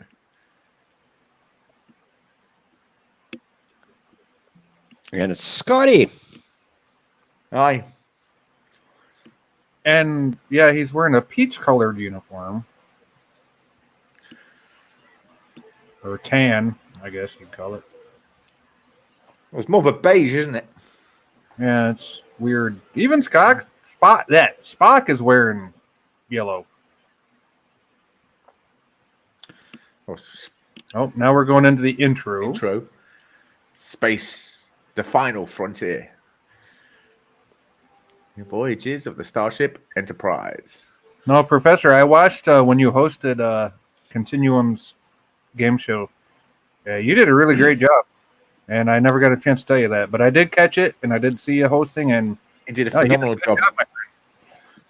I appreciate the compliment. So did that woman share any Hollywood anecdotes then? Anecdotes, sorry. I'm tired. I'm sorry, what was the question? To Jeff.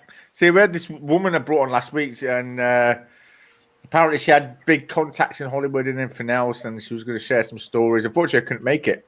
I was wondering if she shared any big Hollywood stories.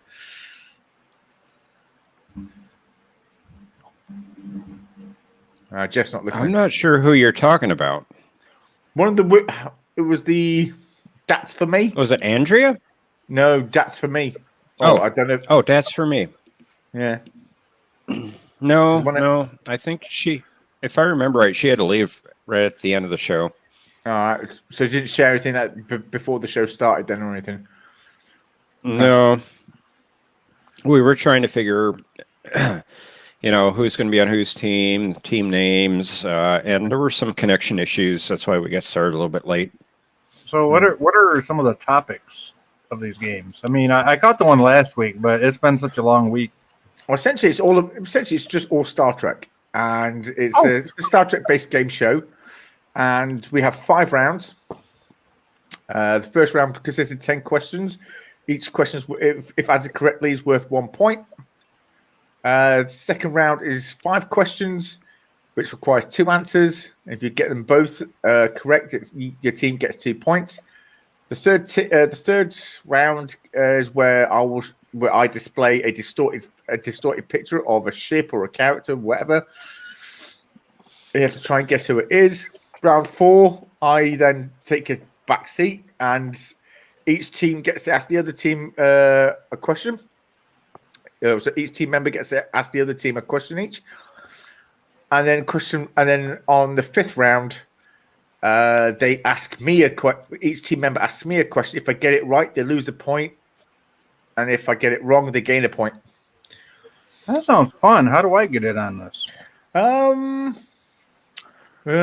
We've got this Saturday on, so next weekend, if you want to come in. Not this weekend, but the one after that. Yeah, we're booked tomorrow. So I thought we were going to continue the game that was a draw a couple weeks ago. We were, aren't we? Okay, Yeah. so in 2 weeks then, Sci-Fi, if you want.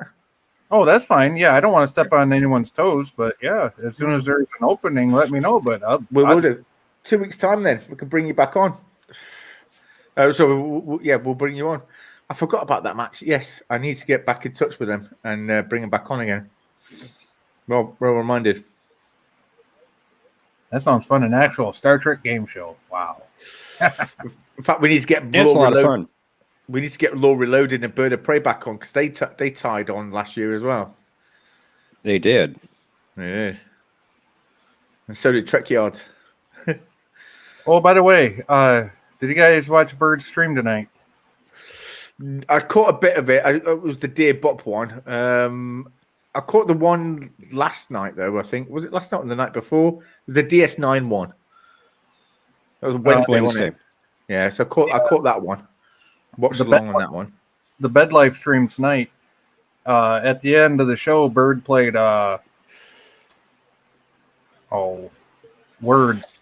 No words. Use your words. Okay. He hasn't done that in a long time. I dominated. I won with 19,000 points. Woo, go me. Well, I know Val Mike has a good game show. Oh, that's nerdy. Yes, every Sunday. Yes. Yeah. So it was on like Doctor Who, Star Trek, whatever, Star Wars. Yeah, it's like a friggin' subject every week. I sucked on his game show. I was terrible at it. Oh, don't feel bad. Some of those questions, see, the Vile Child comes up with a lot of the questions. So all right. Yeah. It is hard. It is. It's not easy. I'll put it that way, but it's fun.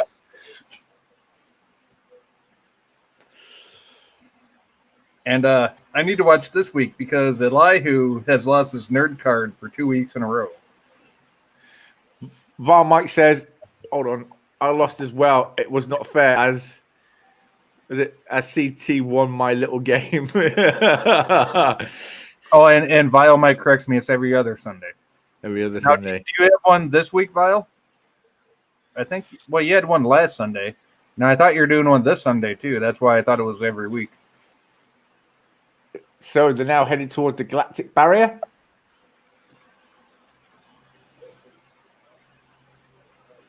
And the helmet's going to say they're coming up on it fast. Yeah, and this is the same barrier at the center of the galaxy. Is that correct? Continue. Well, as I understand it, the barrier actually doesn't just go around the galaxy; it's actually woven through the galaxy, emanating from the center.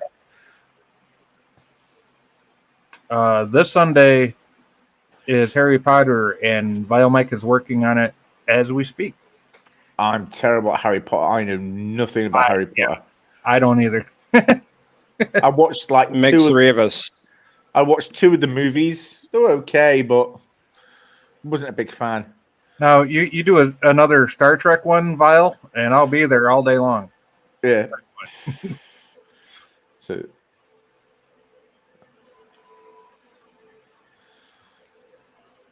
Star Trek is my jam.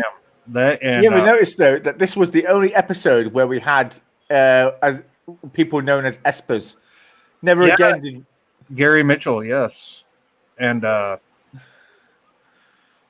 because they sort of say, basically say that there are, there's an entire generation of people with the ESP ability within the Federation, but mhm. we never hear or see any of them ever again.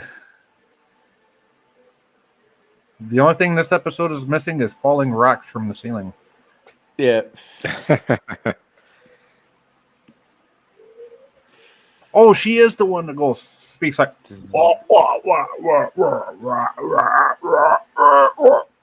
it, which is no wait, no, that's the Memory Alpha one. Son of a bitch. Scotty fell in love with. Different episode, my bad. Spock is taking over, and Sulu's there wearing blue. But that brings me back to another thing. That entity that hit the Enterprise in that one episode where they're going to Memory Alpha to drop that chick off that Scotty likes, I think could have been a barrier, because when it did that, it did the same, like almost same effect, but it like messed with their minds and stuff, and it killed some, and other ones it made smarter. It's weird seeing Sulu in blue, man. He's just not right. He was a botanist back then, wasn't he? Yeah. Yes, he was. So there's a little Trek nugget for all you TOS fans. Sulu was a botanist. But Mike says, well, Sunday after next, I will be doing a CNA stream with people helping make the next 3-month calendar of games. Cool. Awesome. Oh, well, I vote Star Trek for all 3 months. Yes, me too. Just to note that silver effect they did, they actually had the actors wear these tin foil lenses over their eyeballs, and they only had these tiny little holes to look through. They were barely noticeable. Vile says if we want a Trek game, we all need to be there. I'll be there. Just say when. Well, to plan out the next 3 months worth of games. He was a physicist in this episode? I thought he was a botanist. Or something like that. Same thing. Pretty much. Space bot. Okay. physicist. Now, see, this is why I'm the referee and you are not, Conti. Oh, Jeff, we all know you're much better at calming down guests. Where it was my job to rile them up. For instance, when I Yeah, asked you them, do a good job of that. well, it's my job, isn't it? I mean, I kind of stole that from Who Wants to Be a Millionaire, where he goes, so are you sure that's the answer? Yeah. Are you sure that's the right answer? Oh, wait a minute. Vile Mike says he on, was a botanist at the Man Trap. I'll be right back. Okay. And a mathematician in another episode as well. Okay, well, I have the sound turned off, so Vile, you could be right, but I'm going to go back and watch this later just to be sure. Oh, that actually explains the thing then. Maybe that's why you had in Lower Decks Boimler going through all these different jobs. Maybe that was a little callback to that. It could be, yeah, like a little Easter egg. Not Boimler, sorry, Rutherford. My mistake. I meant Rutherford. He says basically Sulu was the Miles O'Brien of TOS. Yeah. Yeah, except Miles O'Brien was never a commissioned officer. Except when he wore. Sorry, I had someone at my door. Oh, you're fine, Jeff. Was it a hot blonde? No. Well, then what the hell are you telling us about it for? Yeah. Just kidding, bud. Just kidding. Well, just explaining. Yeah. I reckon you got a private escort come around. Yeah, are you on backpages.com again?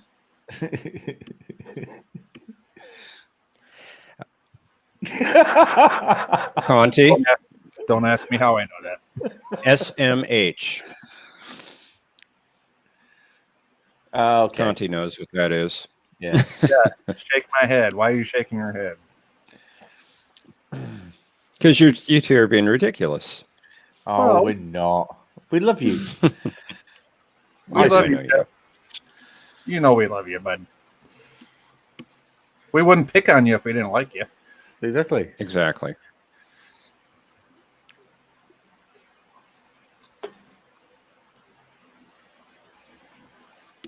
And that's actually very true for myself because, and some people think I'm an arsehole for it, but I'm sorry. If I don't like you, I just either won't talk to you or have very little to say to you. But if I like you, I'm going to joke around with you. Absolutely. Okay, Sulu was technically the department head for astrosciences in this episode.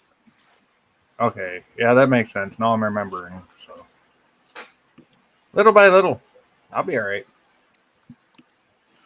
And notice how his Gary's eyes are changing too in this scene. And his attitude. Bob Mike says, actually, O'Brien was called ensign in one episode and had pips of an ensign and even a lieutenant in some episodes. Yeah, so that's what I was saying. Yeah, and then in DS9, he was called Chief Warrant Officer Miles O'Brien, which is not a commissioned rank. No, it's not. But it is the high. But it is the highest of the non-commissioned ranks. Yeah, it is the highest non-com rank. Yeah, you're right. But in TOS, they didn't have actual like crewman uniforms like they had in TOS or Enterprise, even though that came out later. But they still had crewman uniforms, with the overalls. But they never had that in TNG. I mean, they had the skort in season 1. Thank God they got rid of that. God. The scant. Yeah. The scant, the skort, the whatever scant. you want to call it. Yeah. Yeah. No, it's not my favorite dress either. Oh, you have what's a favorite interesting there's a photo of Lo Laren in that scan. Ro We also, Laren. we also see Tasha Yar wear it at the end of Encounter at Farpoint, Yes, we do.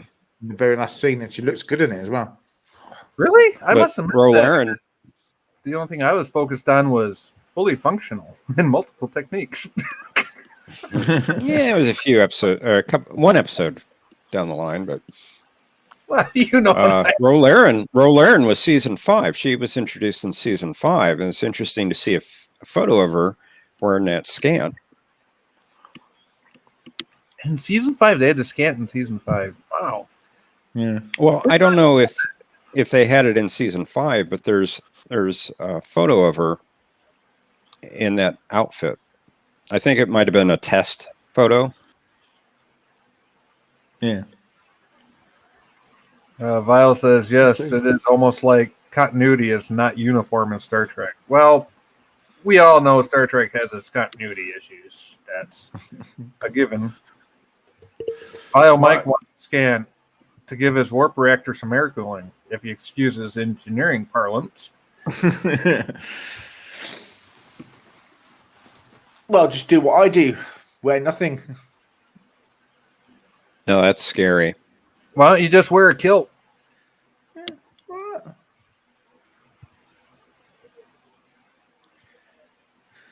It's like a dress for men, ain't it? Yeah. Mike also says also that airs is out my wrong. antimatter pods. I'm going to so get my ass kicked by so many Scottish guys for that one.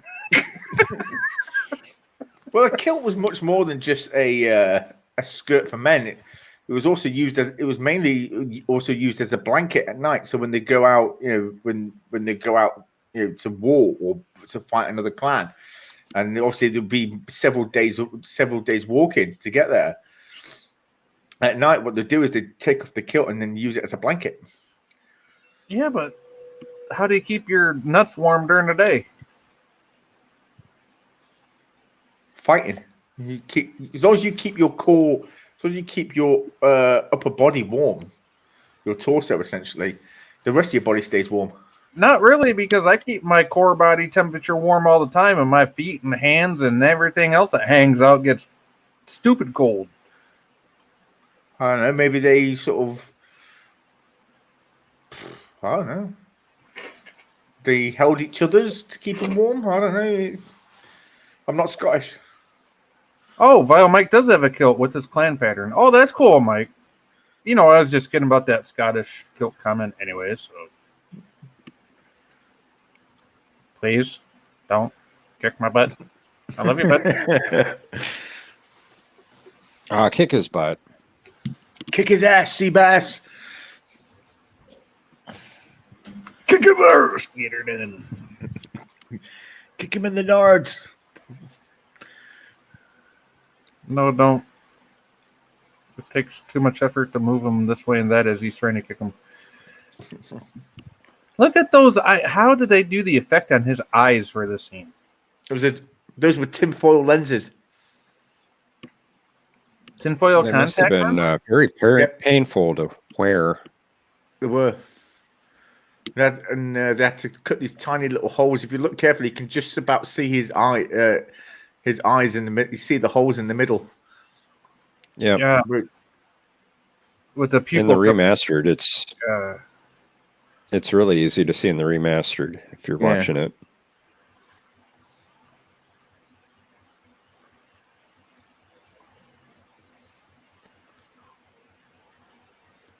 And the thing is, Gary Mitchell was Kirk's best friend up until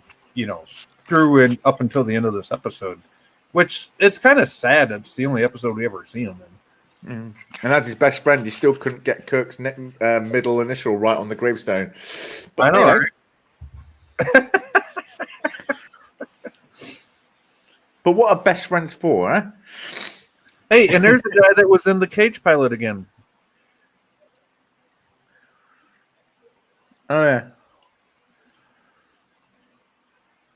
Or at least it looks a hell of a lot like him. He does look like Trip. Yeah, we were saying that earlier, too. How that guy looked like Trip. I also think I was around then. In the Menagerie, the actor who plays Pike in that episode also looks like Trip Tucker. Oh, you mean old Trip or old Pike in the chair? Yeah. That's the same actor that played Pike in the original pilot. No, it's not. It's different. No, actor. it wasn't. That wasn't Jeffrey. No, it Hunter. wasn't. It looks just like him. No, the guy in the chair. Yeah, the guy in the chair. If The you guy take in the away- chair. It wasn't him. To me, That it looks wasn't- just like Jeffrey Hunter. No, it wasn't him. It was a different actor. Huh. I'll take your word for it. Vile says, my family castle is the Blair Castle in Scotland, although I'm nowhere near any of the titles like 2,000 people in front of me. No, it was not Pike. Okay, Mike. Vile Mike. Continuum track.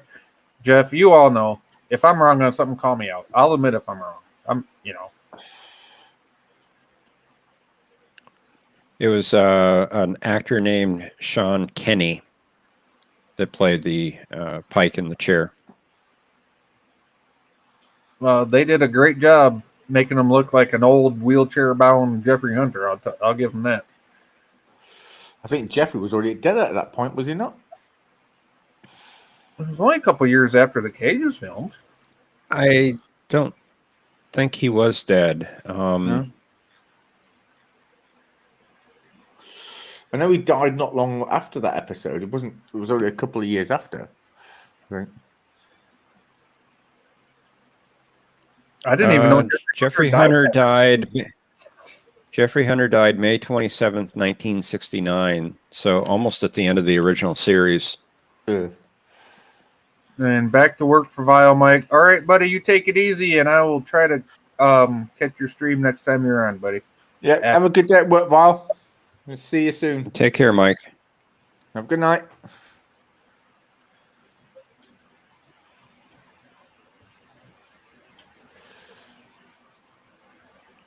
also like how they hide Scotty's throughout the entire original series. How they hide Scotty's missing finger.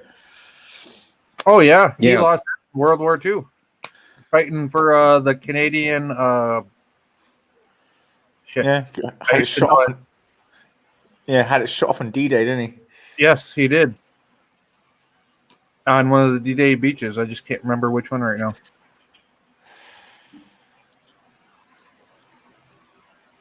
He lost it on D-Day. Yeah. Yes. That's actually a Trek trivia question in a lot of forums.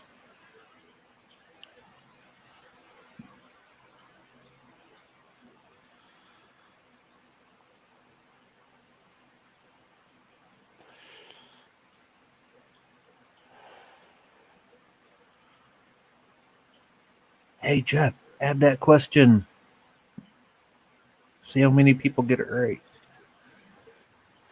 I don't come up with the questions. Conti comes up with the question. I just correct Conti's questions. Well, then, can I offer that as a suggestion for a question? Because me and Continuum agree with this one. I think we've. I'm not. I don't know if we've. Oh, sorry. I'll put it in then. All right.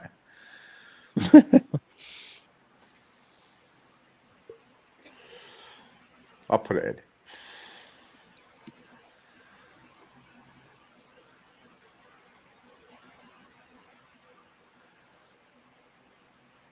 And anybody watching now, that's going to be an edition of, what's the name of the show you host again, Jeff? Here on Continuum Trek. It's called a Question of Trek, and it's on the Question of Trek channel. Oh, it's on the Question of Trek channel, which is your other channel. Yeah. It's Conti's show. He hosts it. I just guest hosted last week. It's our show. Don't give. But everyone says it's always Conti's show, and I say it's our show. Jeff, bud, don't our yourself. show. Jeff, I watched. Well, it no. You did a great Conti job. hosted. Well, thank you. I appreciate that. Maybe one day I'll host it again. And I saw a Continuum of Trek, and I saw your face up there hosting, and I'm like, wow, Jeff's doing a great job. He did do a great job. Did a fantastic job. Fortunately, I wasn't at home to come on, so yeah, I was watching on my iPad, but no decent signal to do it with. So, because my mother, although much as I love her, well, you had does not have great internet. You had a hell of a week though too. Continuum Trek, so it's perfectly understandable. You needed somebody else. That was yeah. But basically, what happened was I was off work for 7 weeks, and my boss paid for the first 4 weeks of my sick leave, so I got full wage. But then the following 3 weeks, he didn't pay, but he didn't tell me about it either. So when I got back to work, I worked, I think, most of the week at the end of January. So when I then got the pay for that month, this month, I had a hell of a fright.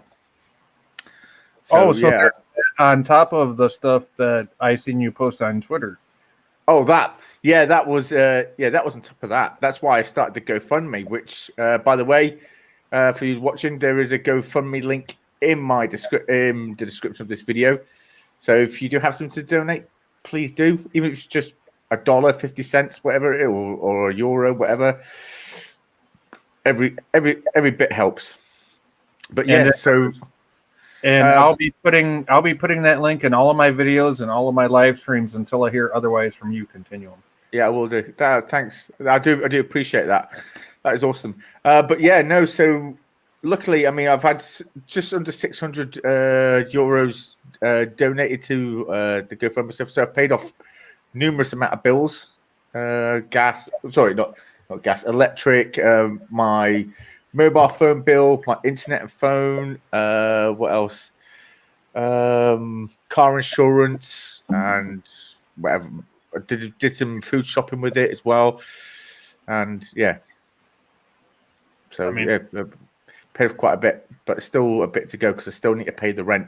I've already told the my landlady what happened, So, Continuum, can me and you do a stream about this when it's convenient for you so we can? I mean, and I'm not trying to downplay why you. We could do one on a Sunday if you want. Okay, that works. Yeah. I was just saying so we can get back to your watch party, though. Yeah, sure. Sorry. I'm sorry, it's your stream, but I'm just saying. No, that's all right. They've got the old style phases, Spock's belt there.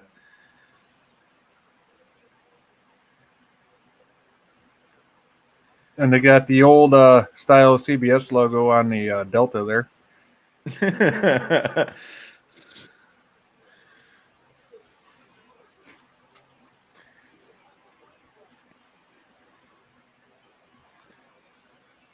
I love the controls, man. They're great. That guy in the blue almost looks like Dr. Boyce, but it's not. Yeah. Yeah.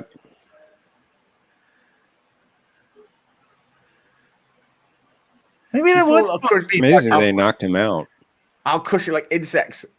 Here's a hyper spray. Wait, maybe that was supposed to be Dr. Boyce because Bones ain't in this episode, is he? No. No.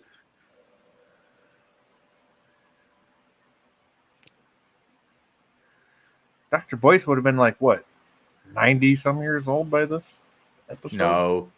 Or, Oh, me. Oh, yeah. I see what I mean. No, he probably wouldn't say 90. well, he was old in The Cage. Yeah, but keeping in mind, though, I mean, he was back then. I mean, back then, old was like 50, you know, so he was probably about 56. Old now is 50. No, old now old is- then. No, 50 is not old now. Apparently, well, so I'm told. Well, my dad died at 55 in 2005, so. Mhm. But I mean, but if you look at 50 and 60-year-olds now, they're not like 50 and 60-year-olds when we were kids. when we were kids, no, hell no. I'm 45 and I feel like a 20-year-old. So you know, I mean, well, it's not just that, but the way they talk and you know the way they dress and everything else. You know, I mean, when I was a kid, you know, mid 50s to 60-year-olds, they dressed like old people, like old people, old like people. they were 70 or 80. Yes, you're right. They did, because I was born in 76. I remember my parents when I was growing up, and through their 20s and 30s, and they dressed like they were in their 50s and 60s and acted like it. And I'm in my 40s, trying to dress like I'm in my 20s and 30. You know. So yeah, I get that. I do get that. It's age is just a number, right? Right, yeah, but I think it's not. I think people are a lot more casual than they used to be as well. A lot more casual.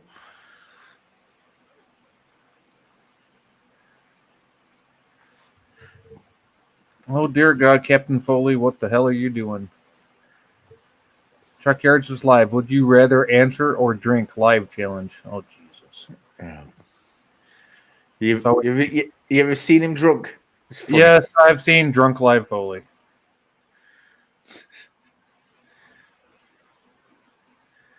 Captain Foley is one of my great friends. We're both juggalos, which means we love the band Insane Clown Posse. We have a lot in common. Yeah, me and Captain I consider ourselves good friends, but he might deny it, but not really. But no, he's a good dude. And he's the one that actually hooked me up with Samuel to do an interview that I did on my channel a few months ago. All right. And the eyes change back real fast. Yeah. Oh, when his power goes away, they do. Yeah. And then they come back. Power unlimited. Oh wait, that's Star Wars, isn't it? I have the power. Oh wait, that's Thundercats. Or is that He-Man? I forget.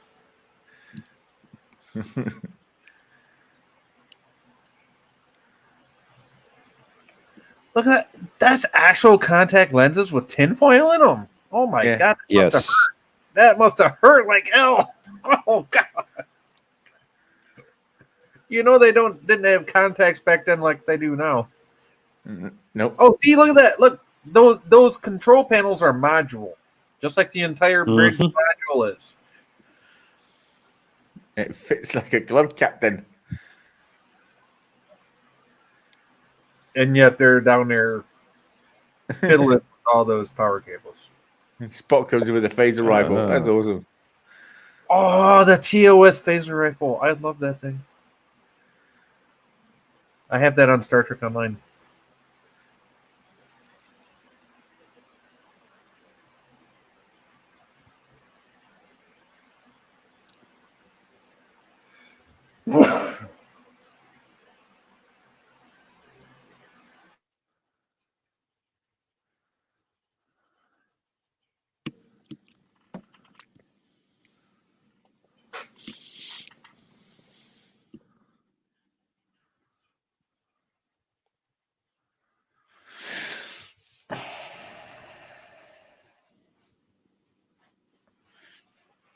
Oh, Kirk.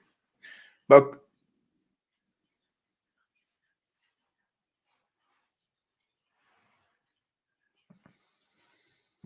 doesn't Kelso die? What's that, sci-fi? No, it was me. I said, doesn't Kelso Oh. die? Thingy uses power to Yes. strangle him with the cord, doesn't he? He does, yeah. That scene's coming up here real quick. Yep.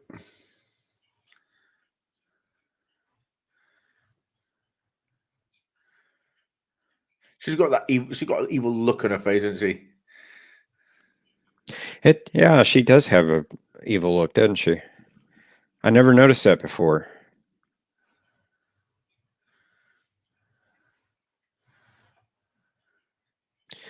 Yep, here comes that scene. Yep.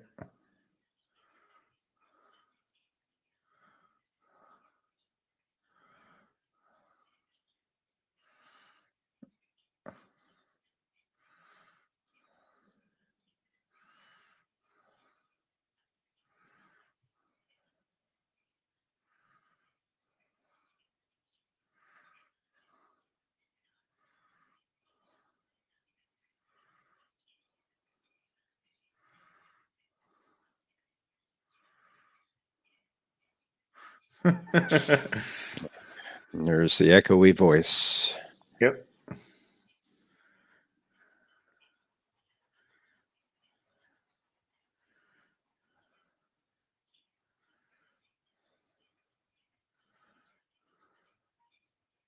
But you can really see the zipper back and the remastered. Nothing wrong with it. He's going to use his powers to unzip it. Oh no, she's got eyes now. His and hers tinfoil contacts. There you go.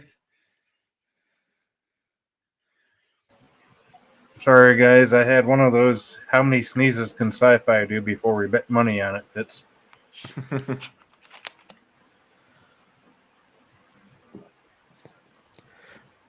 Surprised he didn't kill them all.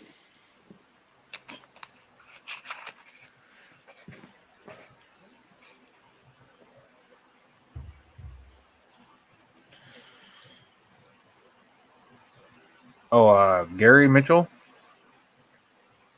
Yeah.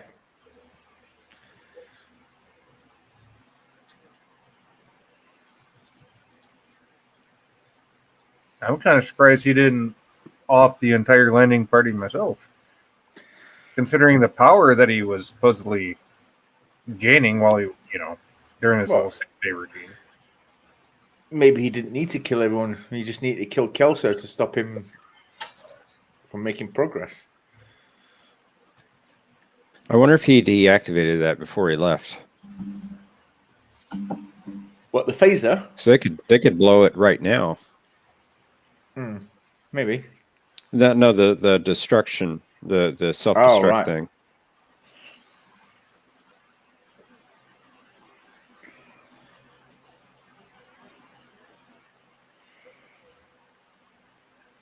Notice they don't even have any tears coming down their cheeks from those. Probably got awful wiped away. contact lenses. They probably got wiped away between each take. I don't know how they wore those things. I don't either. If they're as horrible as you say they were. I can barely put eye drops in without my eye running for like 5 minutes. So,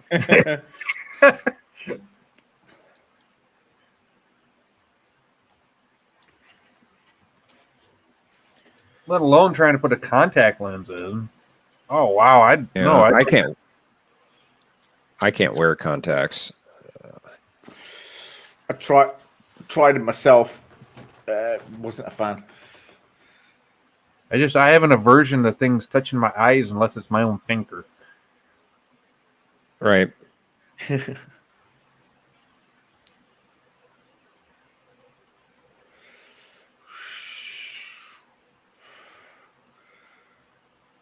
Cool phaser rifle. I like it. It is. I love that TOS phaser rifle. I cannot stress this enough. I have that on Star Trek Online. It is like the best freaking phaser rifle ever. Just look at that thing. Man, you got a satellite dish at the end of it.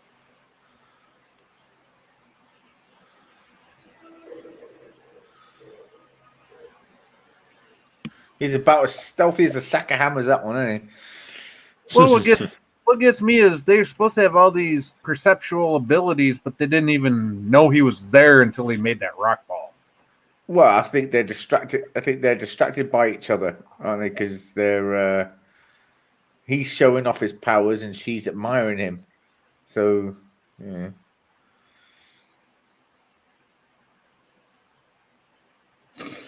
Gives a whole new meaning to blinded by love, I suppose. But anyway. Right? No, you got a point continuum. Yeah. What the hell is that? Looks like garlic bread with peas on the bottom of it. And corn on top and cherries on the side. I don't know.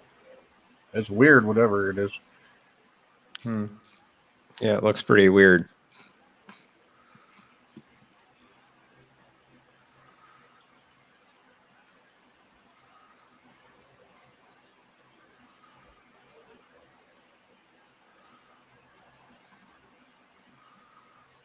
There goes old Gary Mitchell. He's like, here, let me show you this, baby. I'm going to bring it together. I'm surprised. I'm looking at the Memory Alpha article for this episode. They don't mention the lenses at all. It was in... Oh, what's it called?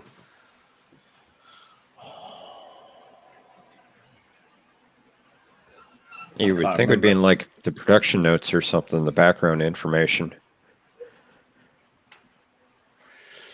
Lenses, camera lenses or contact lenses? Oh, the contact lenses. There's a audio recording of some of the co-creators who made the show.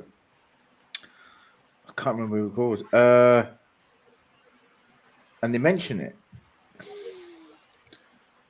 Oh God. Where they talk about. Oh, I think one of them was called Coon. No. Yeah, one of them was called. His surname was Coons or something like that. Oh, Dean Koontz. Dean R. Koontz. And he was talking, yeah, and so it's three different writers and creators. Or I think one of them was a producer, one of them was a writer, one was something else. And they were talking about this episode that they had to use these tinfoil lenses on the eyes. And if I remember, I spelled Kuntz. I don't know. I can't remember. But no, Dean R. Koontz was he was a producer in a lot of the TOS shows.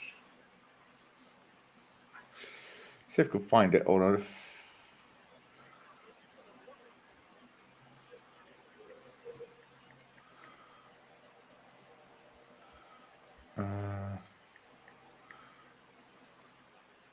All the hippie cotton candy flavored colors.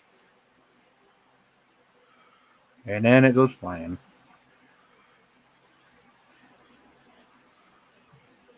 Oh, Herbert Solo and Robert Justman, I think. Oh, Dean R. Koontz was another producer, I thought. Yeah, it was Inside Star Trek: The Real Story with Herbert Solo and Robert Justman. Or And Dean. it was them who talked about it. I'm sure Jeff will look that up and tell me if I'm wrong or not, which is fine. I think it was that one anyway. Actually, I'm trying to find information on the contact lenses. I'm coming up to empty. It's probably just one of those things where you need to find somebody that actually was a part of that, or Yeah, Right. Hold on. I wonder if there's anything on the Blu-ray set.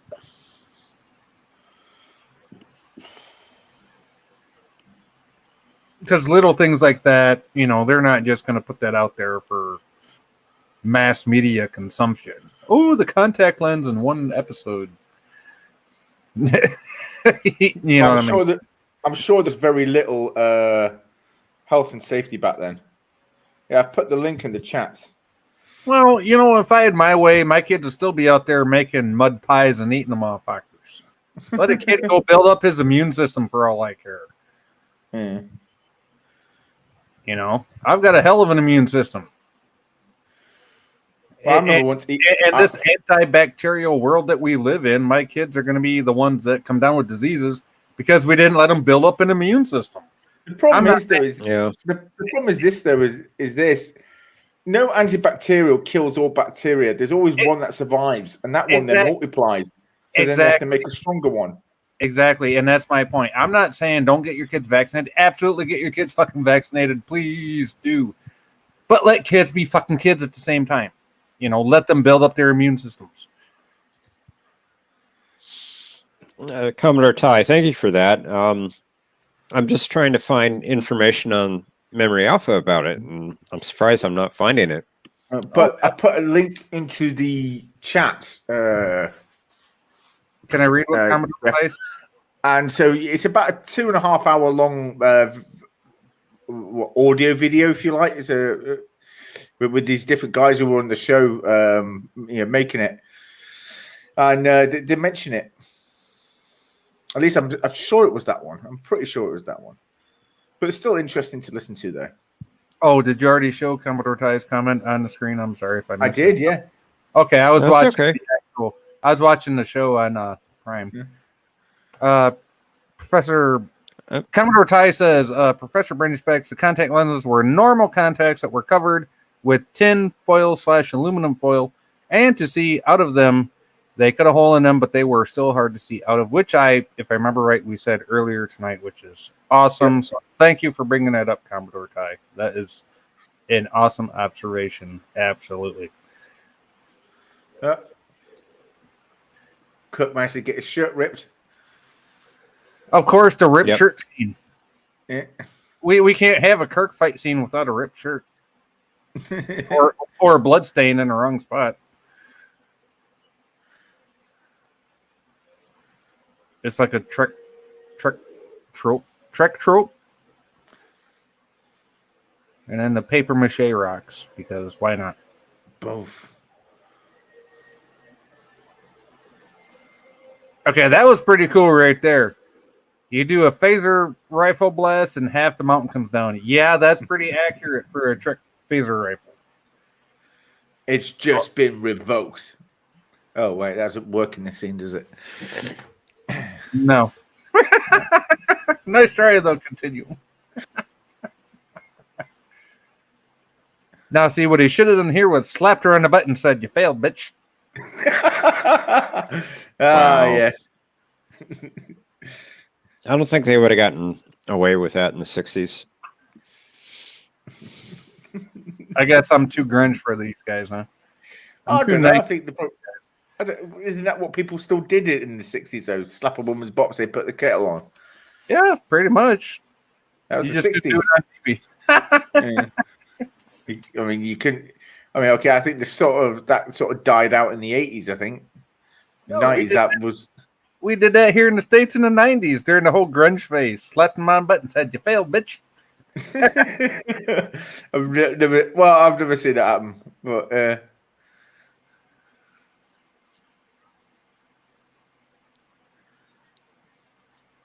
And then they see the Enterprise leaving orbit.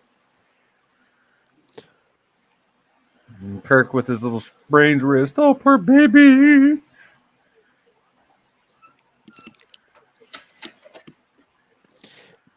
And Scotty was at the navigation console. He actually was. I just can't get over Spock not being in blue, though. Hmm. And now he's going to act like all TOS-y like he normally is right here.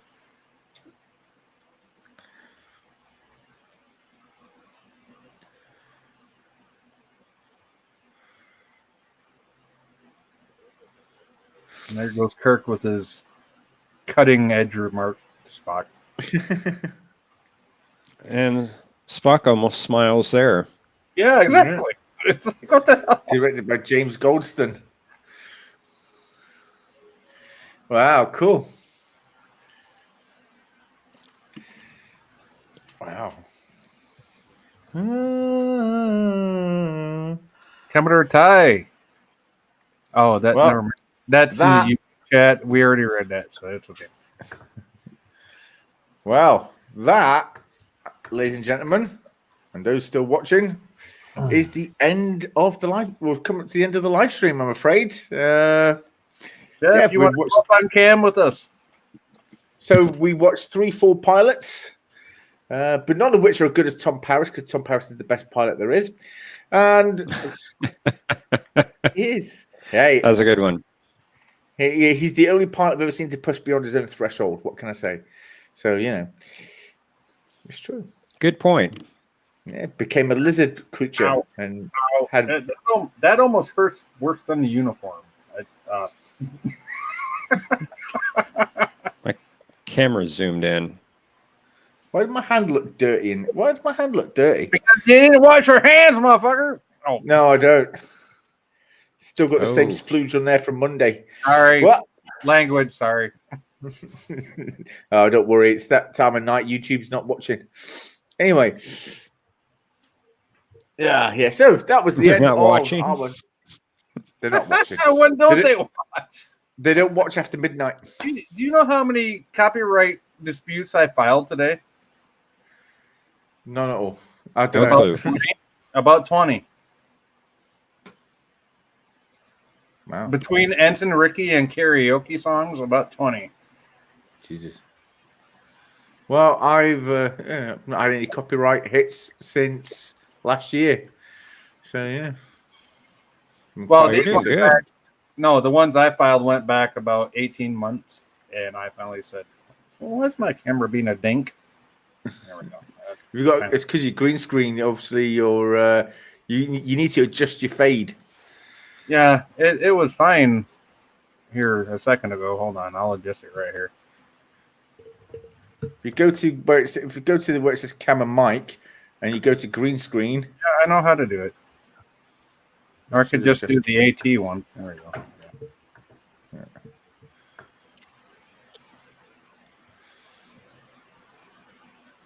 Or I could fade out, beam back in. There you go, fully in now. Shouldn't have any more Let's not problems. be on 720p. No, StreamYard won't go beyond 720. Yeah. No, I am on 720. I don't know. Okay. A lot of streaming services are like that though. They won't go beyond 720 for some reason. Although people buying all these 4K cameras and 5K doodads and everything else, YouTube still operates at 1080.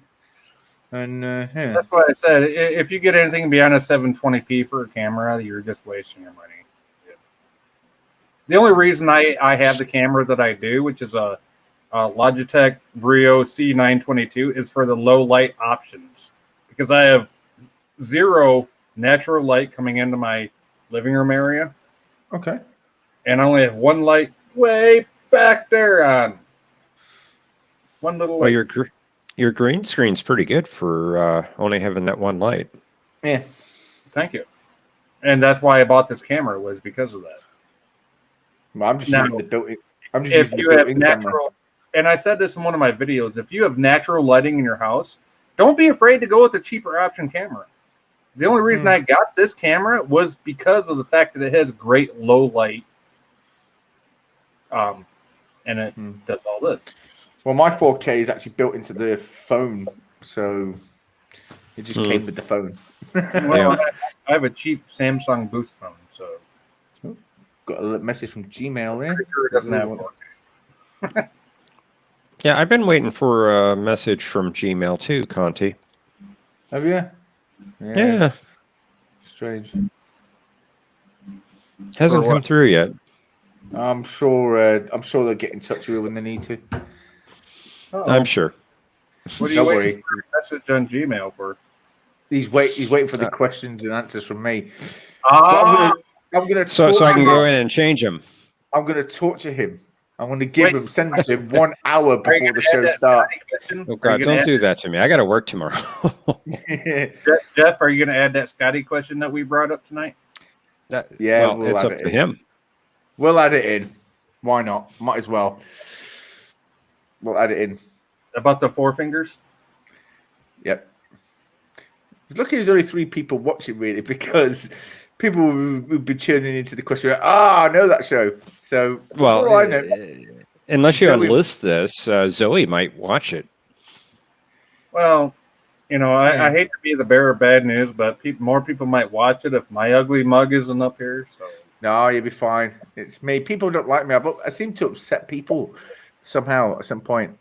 Yeah. why? Because, I don't know. There was sometimes where I've talked about Star Trek and someone said, no, that's not what that was about. And said, you do understand. Well, there was a woman, I can't remember who it was. And she was saying the right stuff to do the wrong things. Basically, I think she was talking political stuff. And I could see the sort of how she was trying to direct the conversation on how she was trying to prove her point to be right, and how this other person was wrong. And I did the. Obviously, she was clearly in the wrong what she was doing and what she was saying. She was trying to manipulate someone. And I said, I used the Picard speech that mustache twirling villains are easy to spot, but those who hide themselves in good deeds, they're very difficult to find. And she said, "That's not what that means. That's not what that means." Well, of course, what it means. Just because you don't think yourself as the bad guy doesn't mean you're not. And she didn't like that. Commodore And, Tice Oh, said, and Conti, yeah. you may have another player for a question of Trek. yes, go ahead and Ow. say that, Jeff. What tomorrow? Commodore Ty says, "I hope to join in on a question of Trek." Absolutely. Okay, then in 2 weeks, then what we'll do, we'll have Commodore Ty and Sci-Fi Nation on the show, and we'll pit you against each other. But it is a battle to the death.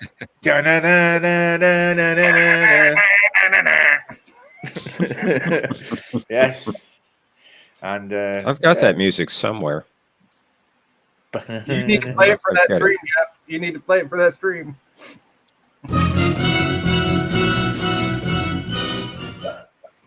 I don't want to play too much, or you might get a strike or claim. Or a claim, and you have to dispute it. So That was one thing I always when Kirk used that double fist. I always loved that. Move of his. It gets his hands.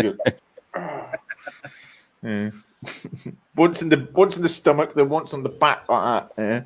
Yeah. and I would look forward to going against Commodore Ty because everything he's been doing with his channel and all of his videos, Commodore Ty is doing an excellent job with his channel. So everybody, if we could go subscribe to him, and if you haven't seen him, go. Already am. Now, which of you will team up with the lovely Zoe? Now, that's the question. Oh, Zoe's Well, wonderful. does she know her Star Trek? Yes. Yeah, she knows her Trek. Okay, She's one of the 2 team captains. She's one of the 2 team captains. I'll be willing to. Cool. And then the other one. Well, will be Commodore with- Ty might contest that. Well, I mean, hey, who's the other team captain? His name is Paul, or AKA Scarlet Trekkie. He's not a YouTuber, but he does. He is on Twitter. And he Well, knows so- his Trek. Yeah. Yeah, I don't know if Scottish Trekkie. I follow Irish Trekkie on Twitter, but I don't know the Scottish Trekkie. But it sounds like he might know stuff. So Scarlet. I'm good with either one. So Scarlet I'll let Trekkie. Commodore Ty have first choice for team captain. Well, I tell you what we'll do on the day before we go live and we're here in the studio. You two have to fight for her affection. Who's going to be her favorite? Which one will she pick? All right? So that's in 2 weeks. 2 weeks. 2 weeks. Yeah. March 6th. And continue yeah. or Jeff, either one of you guys, you know how to get hold of me on Twitter. And, Yeah, of course we do. Right. DM me at any here time. as well. So Cool.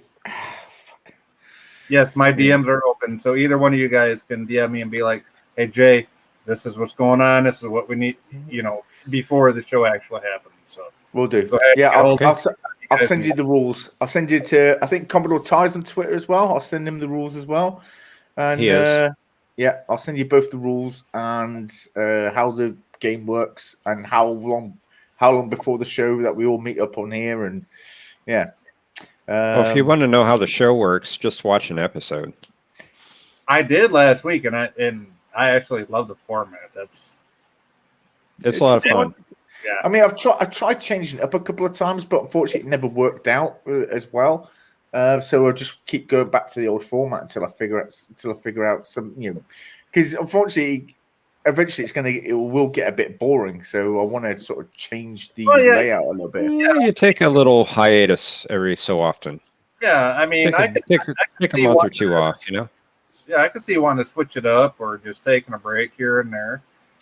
But Continuum, I think you have a great thing going on with that game, and I think having Jeff hosting it last week really switched things up a little bit. Did a really good job, and I think with what we have coming up tomorrow on the show, a little surprise from the marvelous Zoe.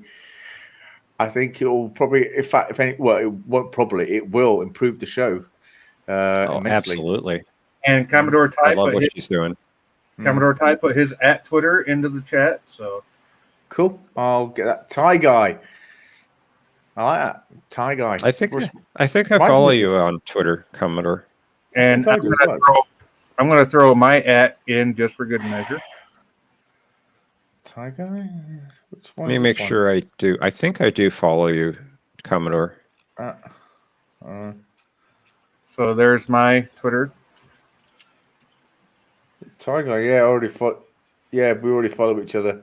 And I know I already follow Sci-Fi Nation. Yeah, I follow you, Commodore. And I'm not sure if I follow you on Twitter, Sci-Fi Nation. Let me check. That's okay. We can follow each other back because I like talking to you, Jeff. Yeah. You're a good dude. I do follow you, and you follow me. Okay. So good. we're good. I thought we did. Cool. But- Yeah, I thought we did too. And Continuum Trek, I've been following you as well for a while. So. Yeah, we've been following each other for quite some time now. Well, then, guys, I'm going to call it a night for the stream because I'm a little tired. Well, I'm a big tired.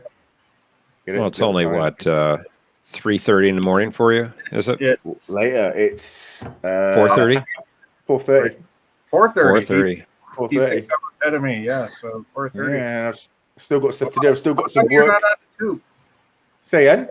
How come you're not on the soup? Oh wait, it hasn't started yet. The soup. Bad joke. Soup? There's a show called The Insomniac Soup. It's ran by Jedi Bill 797. Oh, okay. Well, usually I don't stay up this late, but Yeah, it starts at 1 a.m. I just fancy doing a watch party. I'm going to do one again next Friday, which will be Encounter Farpoint, Emissary, and then Caretaker. And then we'll move over to a week after that, we'll move over to the newer treks. We'll do Battle of Binary, Vulcan Hello, Battle of Binary Stars, the first Picard one, which I can't remember what it's called, and then the first Lower Decks. Absolutely, Continuum. I'd be more than happy to join you again next week for that watch I'm party. happy with that. If you're willing to have me. Of course, I'm willing to have anybody. I'm lonely here. Nobody loves me. So, I'll probably be late to the party, but see, nobody loves me. He's always late. Jeff, well, I got to work sometime. I see what the problem is here. You're both self-loathing, and you want to put yourselves down when you really don't need to, because you're loved by the community as a whole in ways that you can't even comprehend. Well, I'm just saying I have to work. See, that's You always say work. All you think work.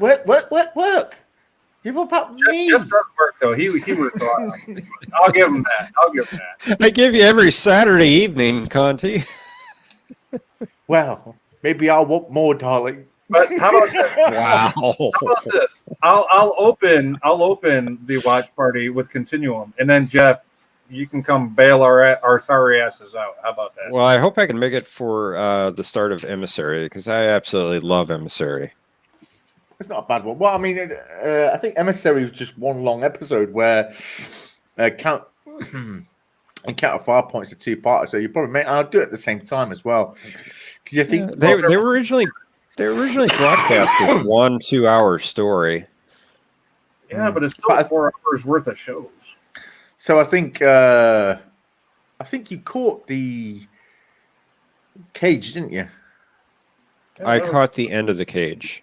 Yeah, and I was late. I was late getting here. I wanted to be here about an hour earlier. I could have caught all of the cage, but that's why it didn't work out. That's why you needed the timestamps, Jeff, to figure out. Right. Yeah. Right. And what you was were your about 15 minutes to the end. Okay. Well, if you give me your boss's phone number, my phone number will say, look, he's not coming in today. He's busy, yeah? I could call in sick, I suppose. Well, don't take a day off work just to play on YouTube, man. That ain't cool. No, don't. You say. I was just joking. But how many days a week do you work? 6 days a week? 5. Oh, you got Mondays off. Tuesday through Saturday. Okay, Yeah, so you got Mondays you off. can't afford to miss a day anyhow. You'd be giving up part of your 40-hour work week, man. That ain't cool. Mm. No, don't. Work always comes first, buddy. I could call it sick. No, don't. The thing is, you want to keep that when you really need it, like when you really are sick, because Yeah, I'm just joking. This ain't the UK. We don't have paid sick leave. Well, I do have paid sick leave. We do, but only for 4 weeks, apparently. No, what I'm saying is we don't have it here in the States unless it's employer provided. Right. I think I have something like 210 hours stored up of sick leave, something like that. Yeah, but you might want to save that till you actually need it. But I agree with you, Sci-Fi, and I was just joking about using it. Okay, I'm sorry. I just no. It's okay. it has. I appreciate you looking out for me. No, you're a good guy, Sci-Fi. He is. But you're both awesome guys. You are. So are you, Conti. So are you. I know. I know. And you, Jeff, as well. And I look in the mirror every morning and say, hey, you're one awesome guy. Every morning. Hey, you're worth it. Exactly. Except I don't Precisely. use Maybelline anymore because last time I used it, all my hair fell out. Ooh. I'm just afraid to get any closer to the camera because I might actually break the camera. Or did I use wash and go? I washed my hair and it was gone. Anyway. Wait, you wash your hair with Nair? What? No, the shampoo wash and go. Yeah, wash and go, and it went. The hair went. I miss my hair. I don't have that problem. I really miss sort of stroking my hand through my hair like that. Once my hair actually grows back out, I'll have this Elvis thing going on, like right through this whole area where it's just, and then my hair's all messy too. Hard on the side. Can't brush it. I remember when I first realized I was going bald. I was styling my hair. I was putting hair gel in, and I always used to have my fringe upwards like that, just a little bit, sort of just curled upwards, and it just kept falling down. I thought, what's going on here? Did like the girls here in the States back in the 80s where you had that whole poof thing going up where it came straight up. No, my hair wasn't that long. I mean, my hair would only come up to about here, so it's just like a little bit put up. This was like late 90s, early 2000s. Anyway, it sounds I realized how much gel I put in. in, it started falling flat down because it just wasn't thick enough anymore. There wasn't enough hair for the gel to sort of get stiff. And when I then looked down like that, I saw a massive bald patch right here, and I thought, shit. Oh dear. My mom told me 20 years ago to stop wearing a ball cap, but now I see why. See, when I look in the mirror, I cannot see this shit. And when my hair is actually growing out like Jeff's is, you cannot see this shit at all. I need to get a haircut. I'll do it for you. I've got a pair of clippers. I've got somebody that does a nice job, Conti.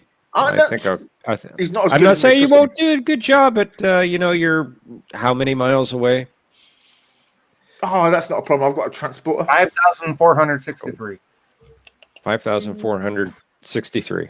I don't even know where you are for me to make that judgment. I'll say, well, I'd probably say about a good, about 5,000, 4,000 maybe. All I need to know is, Jeff, what state do you live in?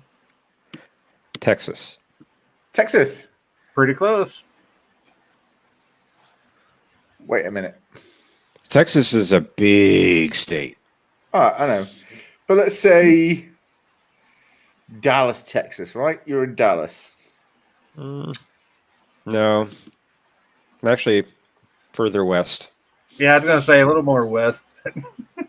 A lot more west. I mean, about the other side of the state, almost.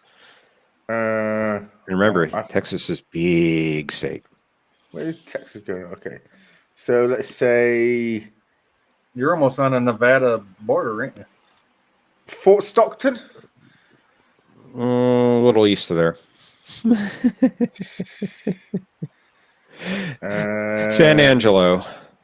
I'll narrow it down. San Angelo, Texas. You know, there's an Iran in Texas. That's cool. Iran. Wow, I wonder how many guys named Ron live in Texas. But it's spelled with two A's rather than one A. Iran. Oh, Iran. I thought you said Ron. R-O-N. St. Lawrence, did you say? No, San Angelo. Okay. Not San Antonio, San Angelo. San Angelo. Yeah, Texas, USA. All right, I'm gonna hit my. So everybody can come find me now. Directions. I live in central Michigan, home of CMU. So if you get to this town, good luck finding me.